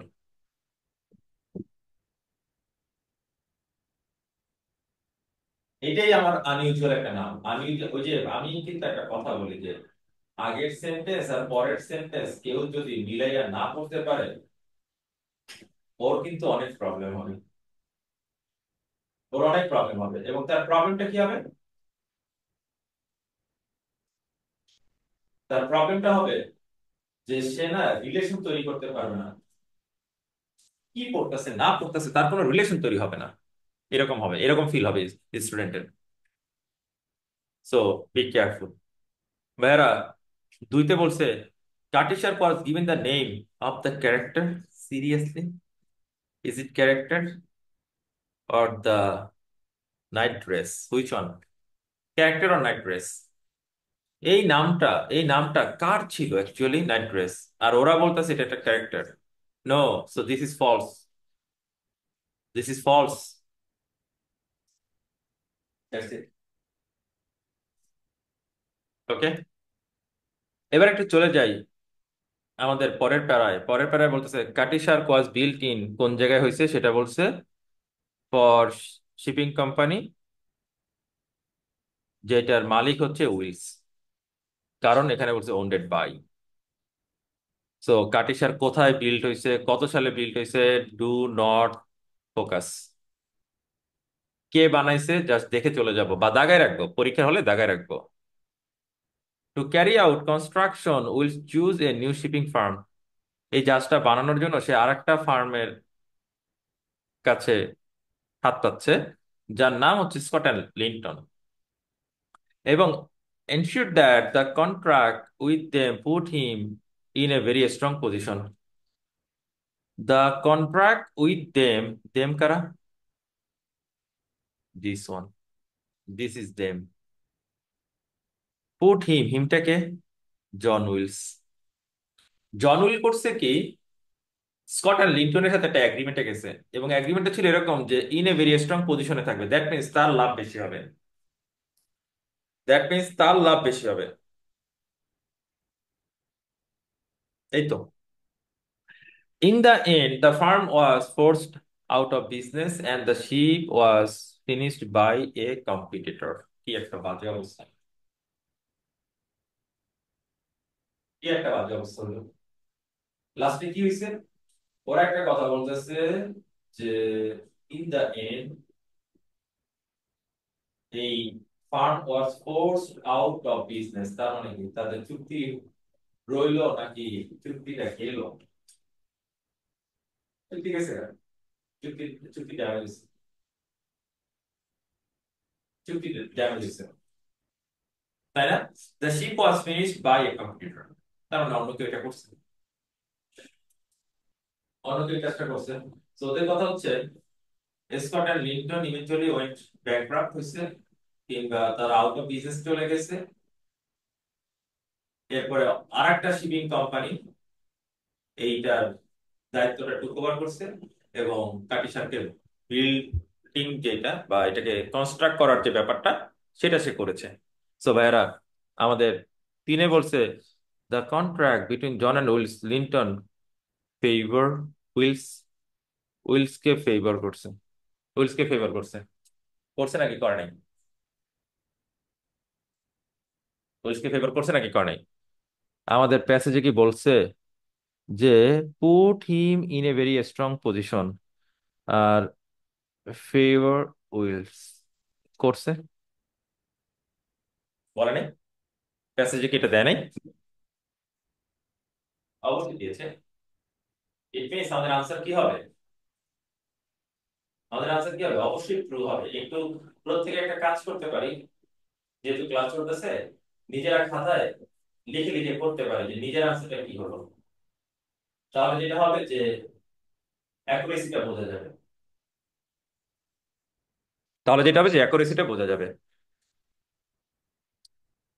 So আমাদের তিনের আনসার হবে অবভিয়াসলি ট্রু, কারণ এখানে বলে দিছে put him in a strong position. এবার চলে যাব আমাদের ঠিক পরের টপিকে। Willis company was active in the tea trade between China and Britain. উইলের যে কোম্পানি ছিল তারা চায়না এবং ব্রিটেনে টি ট্রেড করতো, where speed could bring ship owners both profit and prestige. So তখন জাহাজের গতির উপর তাদের প্রফিট অ্যান্ড প্রেস্টিজ ডিপেন্ড করতো। So Cutty Sark was design to make the journey more quickly than any other ship. এই জন্য কাটিসারকে এমন ভাবে বানানো হয়েছে, কাটিসারকে এমন ভাবে বানানো হয়েছে যে ও হচ্ছে সবচেয়ে বেশি দ্রুত গতির হবে অন্যান্য জাহাজের চাইতে। তো in her maiden voice, in সাল বলতে দরকার নাই, she set sail from London carrying large amounts of goods to China. তার মানে সে কি করছে, লন্ডন থেকে চায়নার দিকে যাচ্ছিল। She returned laden with tea, making the journey back to London in 4 months. কত মাস জার্নি করছে সেটা বলছে। However, Katisha never lived up to the high expectation of her owner as a result of bad winds and various misfortune. তার ওনার তাকে যেই আশা নিয়ে তৈরি করছে সেটা হয় নাই, সেটা হয় নাই। একদম প্রথম যে জার্নি ছিল, এখানে একটা শব্দ বলছে, খেয়াল করে দেখবো, মেইডেন ভয়েজ, ইট মিনস হচ্ছে একটা জাহাজ প্রথম যখন যাত্রা শুরু করে, একটা জাহাজ যখন প্রথম যাত্রা শুরু করে, সেই যাত্রায় প্রত্যেকের তো একটা এক্সপেকটেশন থাকে, প্রত্যেকেরই তো একটা এক্সপেকটেশন থাকে, যেহেতু আমি জাহাজটা বানাইছি আমার জাহাজটা এরকম সার্ভিস দিবে, এই আশাটা তো আমার থাকতেই পারে। কিন্তু কাটিসার সেটা, সেই আশাটা পরিপূর্ণ করে নাই। কেন করে নাই? কারণ এখানে বলাই ছিল bad winds and various misfortune. তার যে ফার্স্ট ট্রিপ ছিল, ফার্স্ট ট্রিপেই সে উল্টাপাল্টা করে ফেলছে। এটা unfortunately Cutty Sark didn't meet the high hopes of our owner. কেন? কারণ ব্যাড ওয়েদার ছিল, ব্যাড লাক ছিল। এরপর এখানে বলা হয়েছে one on occasion in 1872 the ships and a rival clipper, আর একটা জাহাজের কথা বলছে, left port in China on the same day, একই দিনে তারা চায়না লেফট করছে। Crossing the Indian Ocean, Cutty Sark gained a lead of over 400 miles, but then her rudder was severely damaged in stormy seas, making her impossible to steer. মানে সে মোটামুটি 400 mile আগে ছিল, সে ভালোই আগাতে ছিল। So while crossing the Indian Ocean, Katisha pulled ahead of এই জাহাজটার সামনে ছিল, সেটা প্রায় 400 মাইলের মতন সামনে ছিল।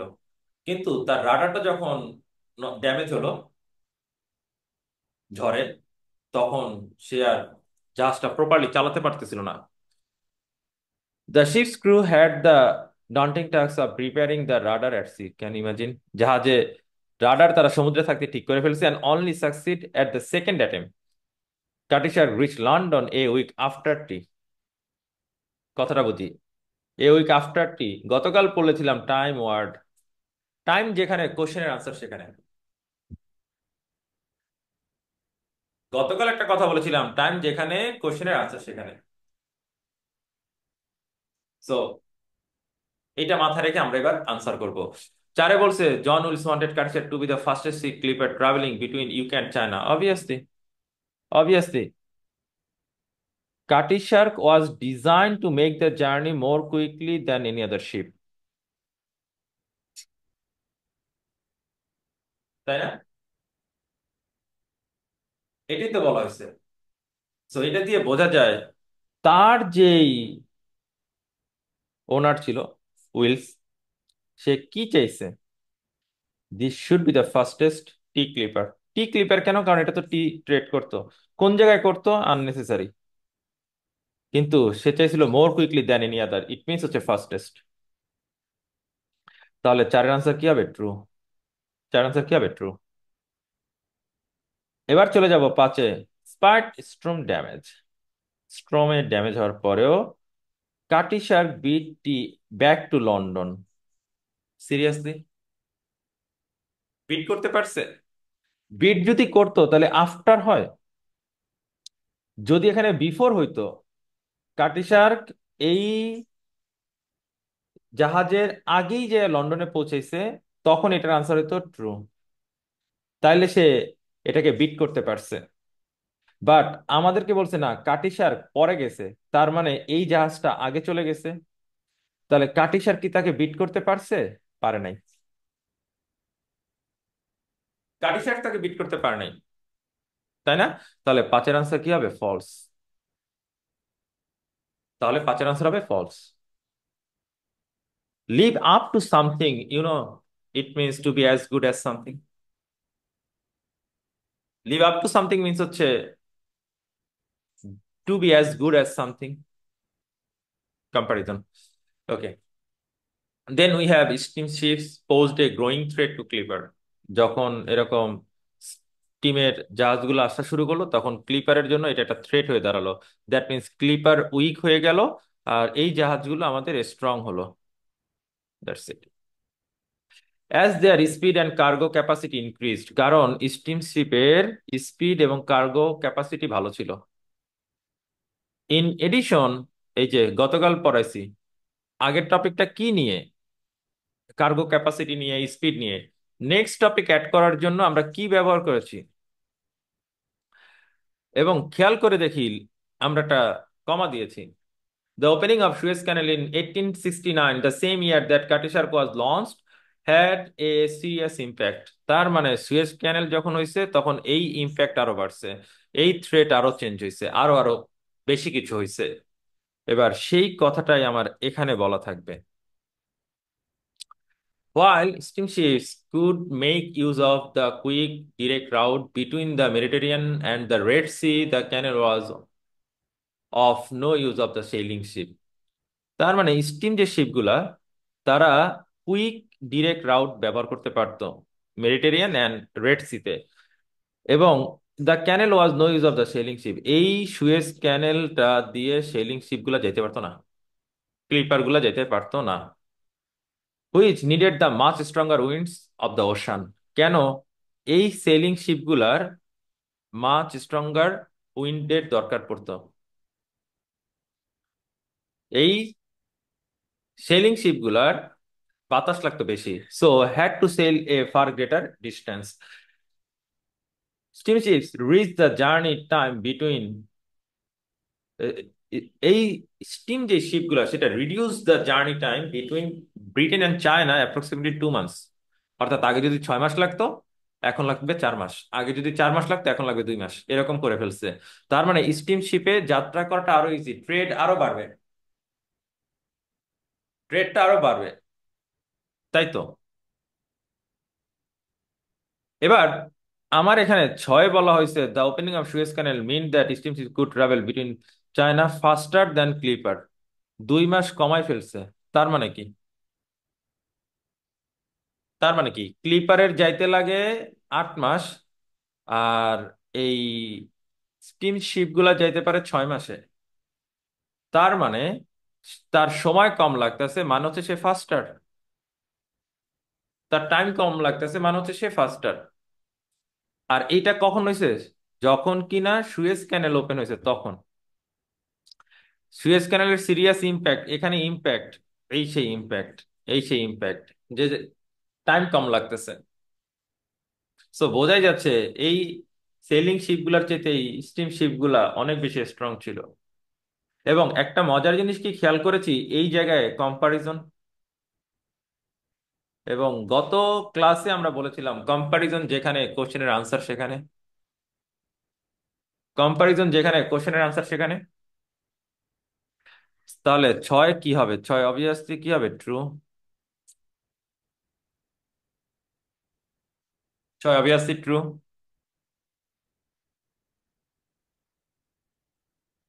এবার যাই সাথে, steam ship sometime use the ocean route to travel between London and China. Seriously?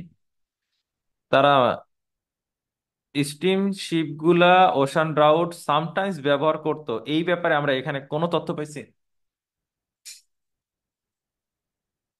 পাইছি? পাই নাই। আমি এখানে এখনো পাই নাই। তো আমি তাহলে একটু সামনে যে দেখবো আমার এই টাইপের কোনো কিছু বলা আছে কিনা।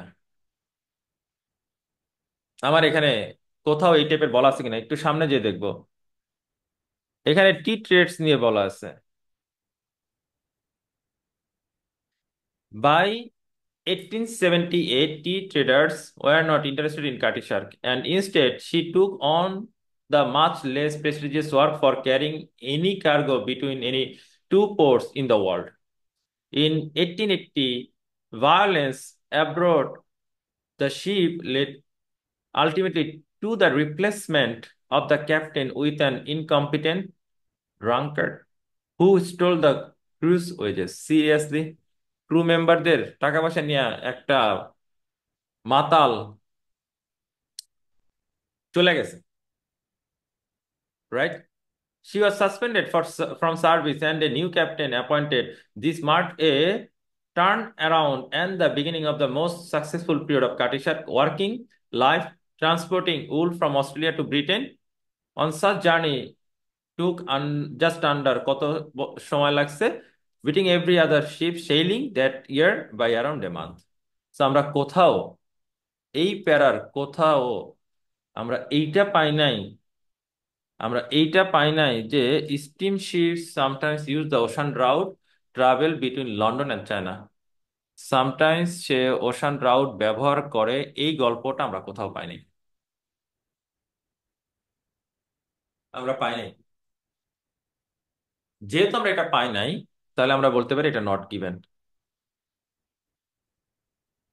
সেহেতু আমরা এটাকে বলতে পারি এটা নট গিভেন। আমরা নতুন যে ক্যাপ্টেনকে প্যাসেজে দিয়েছে তার গল্পটা পড়ে দেখতে পারি যে আমাদের 8-এর আনসার কি হতে পারে, তাই তো না? তা আমরা 8 একটু পরে আনসার করি। বাট 8 আনসার করার আগে, যেহেতু আমরা অলরেডি একটা প্যারাগ্রাফ পড়ে ফেলেছি, সো আমরা একটু চেষ্টা করি যে এই প্যারাগ্রাফ থেকে আমরা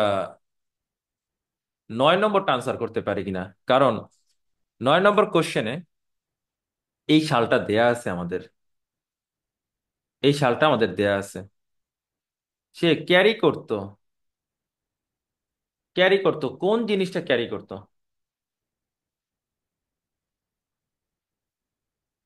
কোন জিনিসে সে ক্যারি করতো?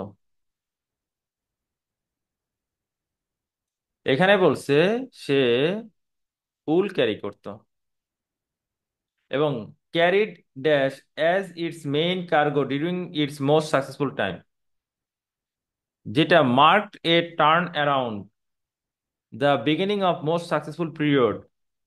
এই কথাটা না? এই কথাটা না? একেবারে সেম টু সেম প্যারাফ্রেজ না? Same to same paraphrase. তখন সে ট্রান্সপোর্ট করত, কোন জিনিসটা ট্রান্সপোর্ট করতো? সে উল ট্রান্সপোর্ট করতো। So your answer wool. So your answer should be wool. সে উল ট্রান্সপোর্ট করতো। That's it. এবার চলে যাই আমাদের ঠিক পরের টপিক। আমাদের এখানে বলে দিয়েছে দ্য শিপস নেক্সট ক্যাপ্টেন, এই যে উডগেটের কথা বলছে, Richard Woodget, this one was an excellent navigator. সে একই সাথে ছিল কি? ক্যাপ্টেন, একই সাথে সে হচ্ছে নেভিগেটর, তাই না? তার মানে তার দুইটা প্রপার্টিস। এখানে বলছে who got the best out of both his ship and his crew. এখানে বলা হয়েছে as a sailing ship Cutty Sark depended on the strong trade winds of the southern hemisphere and Woodget took her further south than any previous captain, bringing her dangerously close to iceberg of the southern tip of South America. His gamble paid off, though, and the ship was the fastest vessel in the wool trade for 10 years. তার মানে উল ট্রেডে এই জাহাজটা 10 বছর খুব ভালো service দিছে।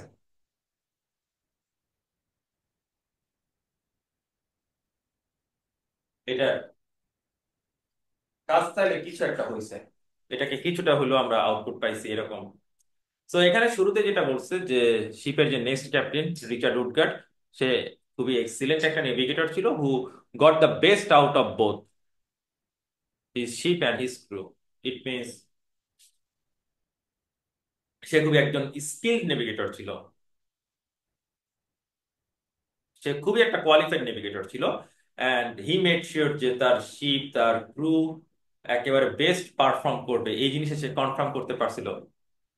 এরপরে বলছে as the sailing ship Cutty Sark dependent on a strong trade winds of the southern hemisphere এবং Woodget took her further south than any previously captain, bringing her dangerously close to iceberg of the southern tip of south America. So এখানে বলা হয়েছে যে যেহেতু কাটিসার একটা selling sheep, এইটার জন্য খুব স্ট্রং উইন্ড লাগতো যাতে করে সে কুইকলি মুভ করতে পারে, এবং এই উইন্ডটা মূলত পাওয়া যেত সাউদার্ন হেমিস্ফিয়ারে।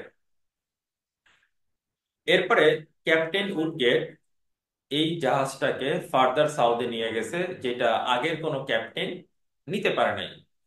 এর ফলে যেটা হয়েছে, সে যেহেতু অনেকটা বেশি সাউথের দিকে চলে গেছিল, ফলে সে আইসবার্গের একেবারে এই ক্লজে চলে গেছে।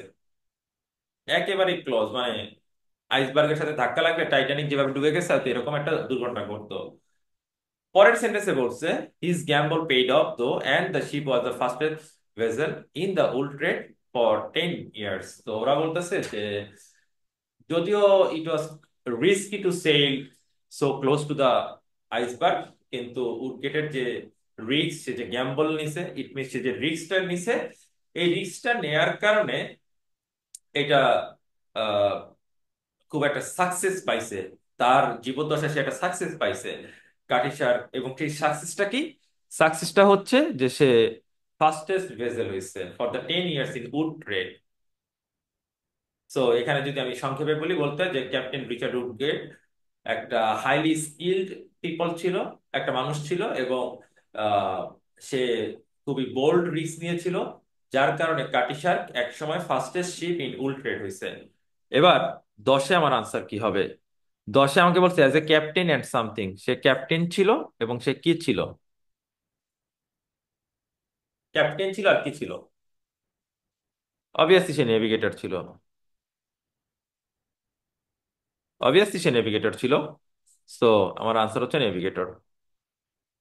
And then we have our next topic. এখানে একটু বলছে, as competition from steamships increased in the 1890s and Cutty Sark approach the end of her life expectancy. হয়তো এই জাহাজটা 50 বছর টেকার কথা। সো এটা approach the end of her life expectancy হয়তো 48 হয়ে গেছে বা 49 হয়ে গেছে এরকম। She became less profitable. বয়স হয়ে গেলে মানুষ আর প্রফিটেবল থাকে না, জাহাজ তো পরের ব্যাপার। She was sold to a Portuguese firm which renamed. So কাটিসার্কের নাম চেঞ্জ করা হয়েছে। কাটিসার্কের নামটা চেঞ্জ করছে এবং নামটা একটু ইটালিকে লেখা আছে, লক্ষ্য করে দেখি। For the next 25 years, for the next 25 years, she again carried Miss Challenges cargoes around the world. তার মানে আরো 25 বছর সে সার্ভিস দিছে। বাবা, অনেক। সো এখানে আমার 8 নাম্বারটা আমি আনসার করি নাই। ক্যাপ্টেন উডগেট পুট কার্সের at risk of hitting the iceberg. করে নাই? সে একেবারে কি সাউথে নিয়ে যায় নাই? মনে আছে?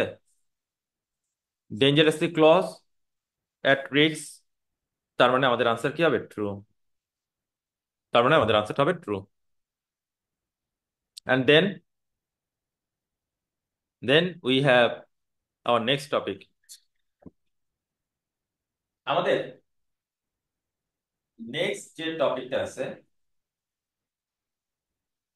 এখানে বলে দিয়েছে যে ব্যাডলি ড্যামেজড ইন এ গেল in 1922, she was put into. কোন জায়গায় তাকে রাখা হয়েছে?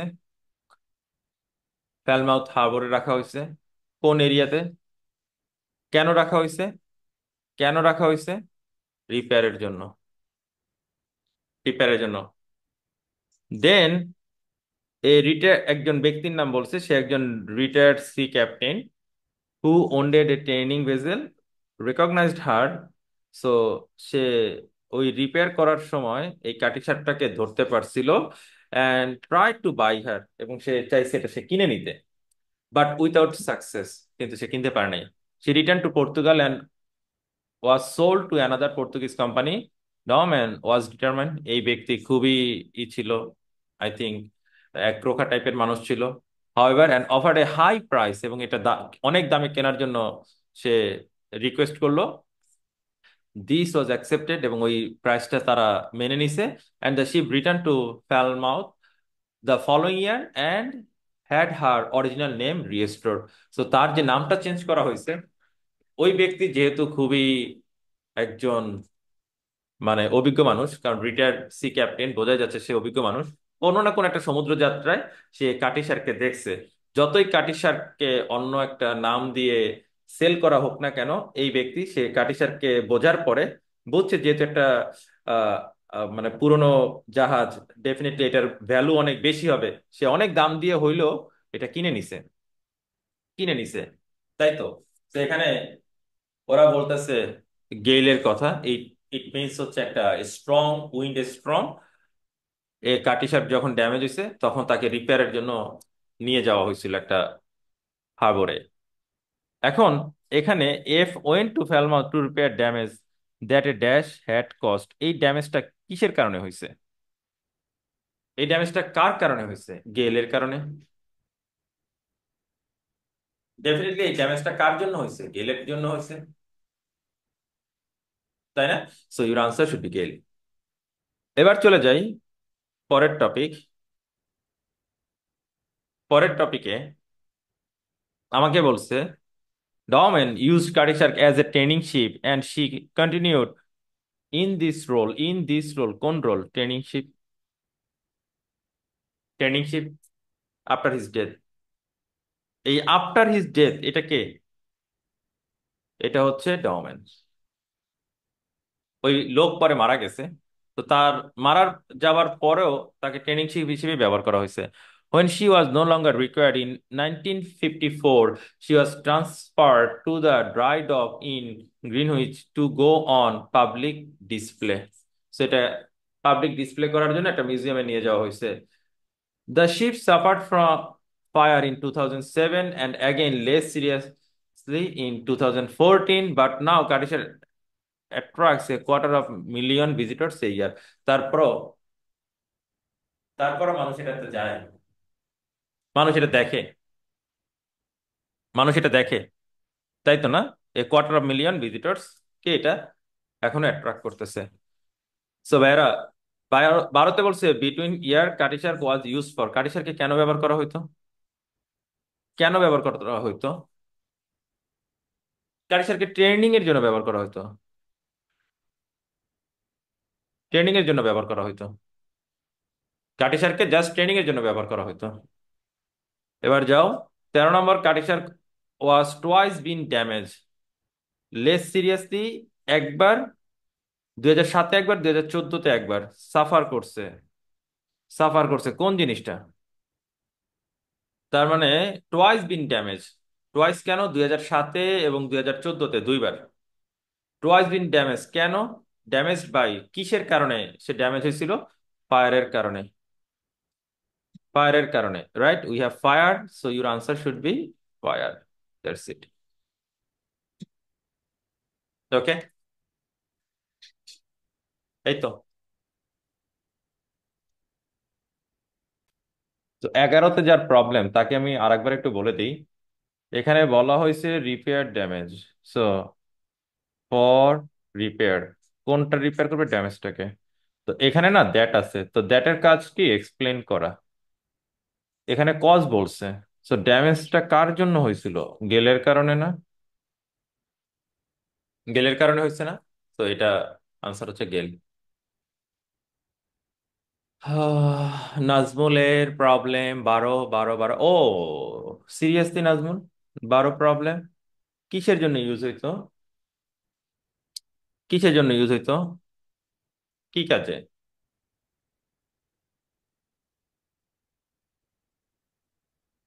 ট্রেনিং হিসেবে তাকে ব্যবহার করা হতো। তো that's a training, training ship হিসেবে।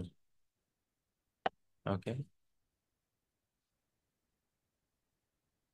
ফলস আর নট গিভেন কনফিউজ, আচ্ছা এইটা না আসলে ফলস অ্যান্ড নট গিভেন এর কনফিউশন একটু দূর হবে, দূর হবে, এটা হচ্ছে প্র্যাকটিস করতে করতে দূর হবে।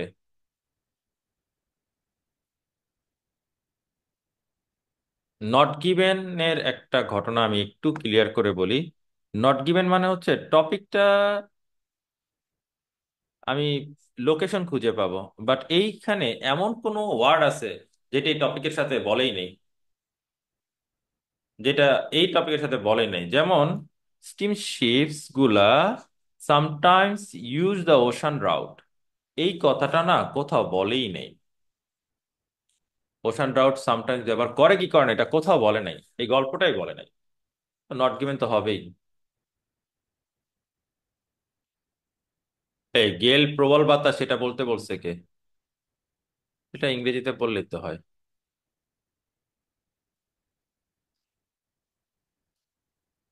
সুলতানা, এটা এখনকার উত্তর না, এটার উত্তরটা আরো পরে, কারণ আমরা এখন বেসিক ক্লাসে আছি যে true false not given gap filling এর জন্য প্যাসেজ কিভাবে আইডেন্টিফাই করব। এইটা আসলে যখন আমরা এক্সাম অ্যাপ্রোচে যাব তখন এই কোশ্চেনটার আমরা আনসার দিব ইনশাল্লাহ।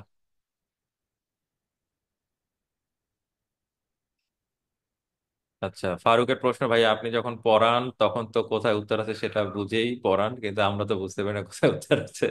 আচ্ছা, এই প্রবলেমটা দূর হবে রিডিং পড়তে পড়তে, কারণ অনেক স্টুডেন্ট আছে যে রিডিংই পড়তে পারে না, ও বুঝেই না যে ও কি রিডিং করতেছে। এই জন্য কিন্তু আমি বারবার বলেছি যে যাদের রিডিং পড়ার অভ্যাস নাই তারা না, তারা আসলে এগুলো পারবে না আনসার করতে, তারা পারবে না। ও, অনেকে প্রশ্ন করছে যে প্রথম সেন্টেন্সটা নিয়ে, যে the 19th century was a period of great technological development in Britain, and for shipping the major changes were from wind to steam power and from wood to iron and steel. So এখানে আমরা কমা ব্যবহার করছি কেন? কারণ and এর কাজ হচ্ছে দুটো ইন্ডিপেন্ডেন্ট ক্লজকে সেপারেট করা। So each part before and after and তারা নিজের একটা ফুল মিনিং দিতে পারে। আর এই কারণে মূলত আমি বলেছিলাম, আমি জানতে চেয়েছিলাম এই কমাটা কেন ব্যবহার করেছি, কমাটা কেন ব্যবহার করেছি। যেমন ফর শিপিং, ফর শিপিং থেকে শুরু করে এইটা, এই যে ফর শিপিং থেকে শুরু করে এই পর্যন্ত, এটা তার নিজের একটা মিনিং দেয়। আর দ্য 19th সেঞ্চুরি থেকে শুরু করে ব্রিটেন পর্যন্ত ও নিজে একটা মিনিং দেয়। এই কারণে আমি বলেছি এই কমাটার কাজটা কি সেটা শুধু আমি জানতে চেয়েছি, যেটা আমরা আজকে ক্লাসের শুরুতেই পড়ে আসছি। আমার অনেক প্রশ্ন, আমি জানি না এতগুলোর উত্তর দিব কিনা, তবে আহ তাহারিমা আফরিন ওরও প্রবলেম হচ্ছে ফলস আর নট গিভেন। আচ্ছা, আমরা ট্রু ফলস নট গিভেন এর আরো একটা ক্লাস নিব, আমাদের মনে হয় 3টা ক্লাস হয়ে গেছে, তো আমরা আরো একটা ক্লাস নিব। সো মেজরিটি স্টুডেন্টের এই একটাই problem, true false not given আর হচ্ছে ফিল ইন দ্য ব্ল্যাঙ্কস। যেহেতু 1 নম্বর প্যাসেজটা মূলত এটার উপর বেস করে হয়, লিস্ট হেডিং আমি অলরেডি দেখা দিছি, বা অন্যান্য কোনো স্ট্রাকচার থাকলে সেটাও দেখতে পারি, যেহেতু আমি কেমব্রিজের অলরেডি সলভ ক্লাস ওয়েবসাইটে দিয়ে দিয়েছি। বাট আমার মেজর প্রবলেমটা হচ্ছে ট্রু ফলস নট গিভেন এ, ফলস আর নট গিভেন এ। সো নেক্সট ক্লাস আমি এটা নিয়ে আরেকটু কাজ করব। No problem. মার্চ ইনটেক ধরতে চাইলে ইউকে হইলে ডিসেম্বরের মধ্যে পরীক্ষা দিলেই হবে, ইউকে হইলে প্রবলেম নাই। আচ্ছা, আর কার কোথায় কি অভিযোগ আছে? পুরো প্যাসেজ পড়ে উত্তর বের করাটা কঠিন হয়ে যায়। পুরো প্যাসেজ তো পড়তে বলি নাই, এখন তো বেসিক নিয়ে কাজ করতেছি। পুরো প্যাসেজ তো পড়তে বলি নাই আমি। এটার এক্সাম অ্যাপ্রোচ তো টোটালি ডিফারেন্ট। এন্ড ওইটা যদি দেখতে চাই তাহলে ওয়েবসাইটে দেয়া আছে, দেখতে পারি, আর না হলে কোর্সের লাস্টের দিকে আমরা ওই ক্লাস নিব। এখন তো জাস্ট যেমন এখন এত কিছু পড়াইতেছি, এন্ডের আগে কমা কেন, কেন দ্যাট লিখছে, কেন এতটুকু বাদ দিয়ে করবো, এইগুলো এখন বলতেছি। ওই সব ক্লাসে এগুলো আলোচনা না, তখন হচ্ছে শুধুমাত্র কোশ্চেন আনসার করা। এখন কেউ যদি আহ, মানে তার স্কিলটা ইমপ্রুভ করে না রাখে, সে কিন্তু মারাত্মক প্রবলেমে পড়বে, আমি আগেই বলে দিচ্ছি। মানে অনেকে আছে না যে রিডিংই পড়তে পারতেছে না, রিডিং পড়ার অভ্যাস তৈরি করতেছে না। এই রিডিং পড়ার অভ্যাসটা যদি কেউ তৈরি না করে, তাহলে সে কঠিন একটা ধরা খাবে। সে যদি মনে করে যে তার আহ, মানে অনুবাদ করে পড়বে, সে যদি মনে করে তার কম্প্রিহেনশন এবিলিটি বাড়াবে না, তাহলে আইএলটিএস এর রিডিং তার জন্য অনেক কঠিন হবে, অনেক। So আমি রিকোয়েস্ট করি যে এখন কয়টা আনসার দিলাম, কি কি আনসার দিলাম, ভুল হইলো না সঠিক হইলো, এইটা ফোকাস করা উচিত হবে না। বরং যেটা করা উচিত, প্রচুর রিডিং পড়া। রিডিং পড়তে হবে, আমি রিডিং করে বুঝি কিনা এই জিনিসটা আগে তৈরি করতে হবে।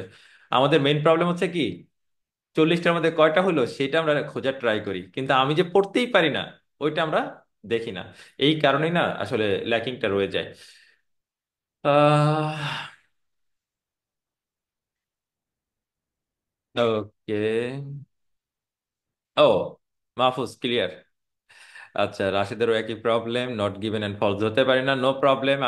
আমি বলবো যেটা যে ক্লাসগুলো আরো আরো অ্যানালাইসিস করি। আগামী ক্লাসটা যেহেতু আমি মেজর প্রবলেম পাইছি নট গিভেন এন্ড ফলস, আগামী ক্লাস আমি শুধু এটা নিয়ে করবো, এটা নিয়েই করবো, আর কিছু না। ওকে। আহ, আচ্ছা, আমরা যারা নিউ আইএলটিএস তারা কি ধরেন, কেমব্রিজ 11 থেকে 19 পর্যন্ত যতগুলো আননোন ভোক্যাব মনে হবে সব, অবশ্যই এটা তো কমন, এটা সিনোনিম পড়তেই হবে, এটা না পড়লে ধরা খাবো। পড়তে আহ, পারা ধরে পড়লে অ্যান্সার পাওয়া ইজিলি হবে। ও আচ্ছা, রিফাত, এইটা এখন এই কোশ্চেনের আনসার এখন না, কারণ এটা হচ্ছে আমরা এক্সাম অ্যাপ্রোচে বলবো ইনশাল্লাহ। Thank you Tanjim. This is dependent clause, clause বানানটা পর্যন্ত ভুল লিখছি উল্টা পাল্টা। আর যখন বোঝান তখন মনে হয় আরে, আরে, আহারে, আহারে Mili, you should read more, you should read more.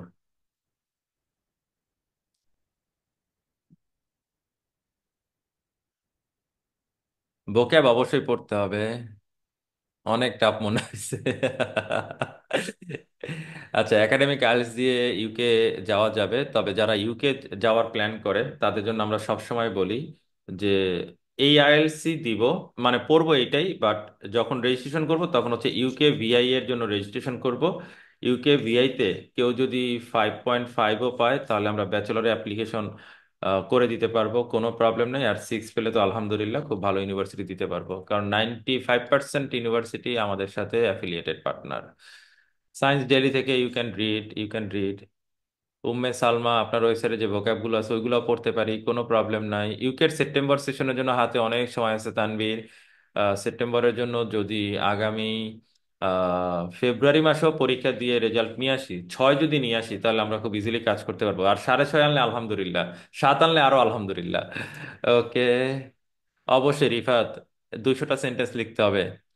Cambridge reading পড়লে কি রিডিং প্রবলেম সলভ হবে? You can do that, you can do that. আমার কথা কি, রিডিংটা পড়তে থাকি, রিডিং পড়তে পড়তে ঠিক হয়ে যাবে। ওকে।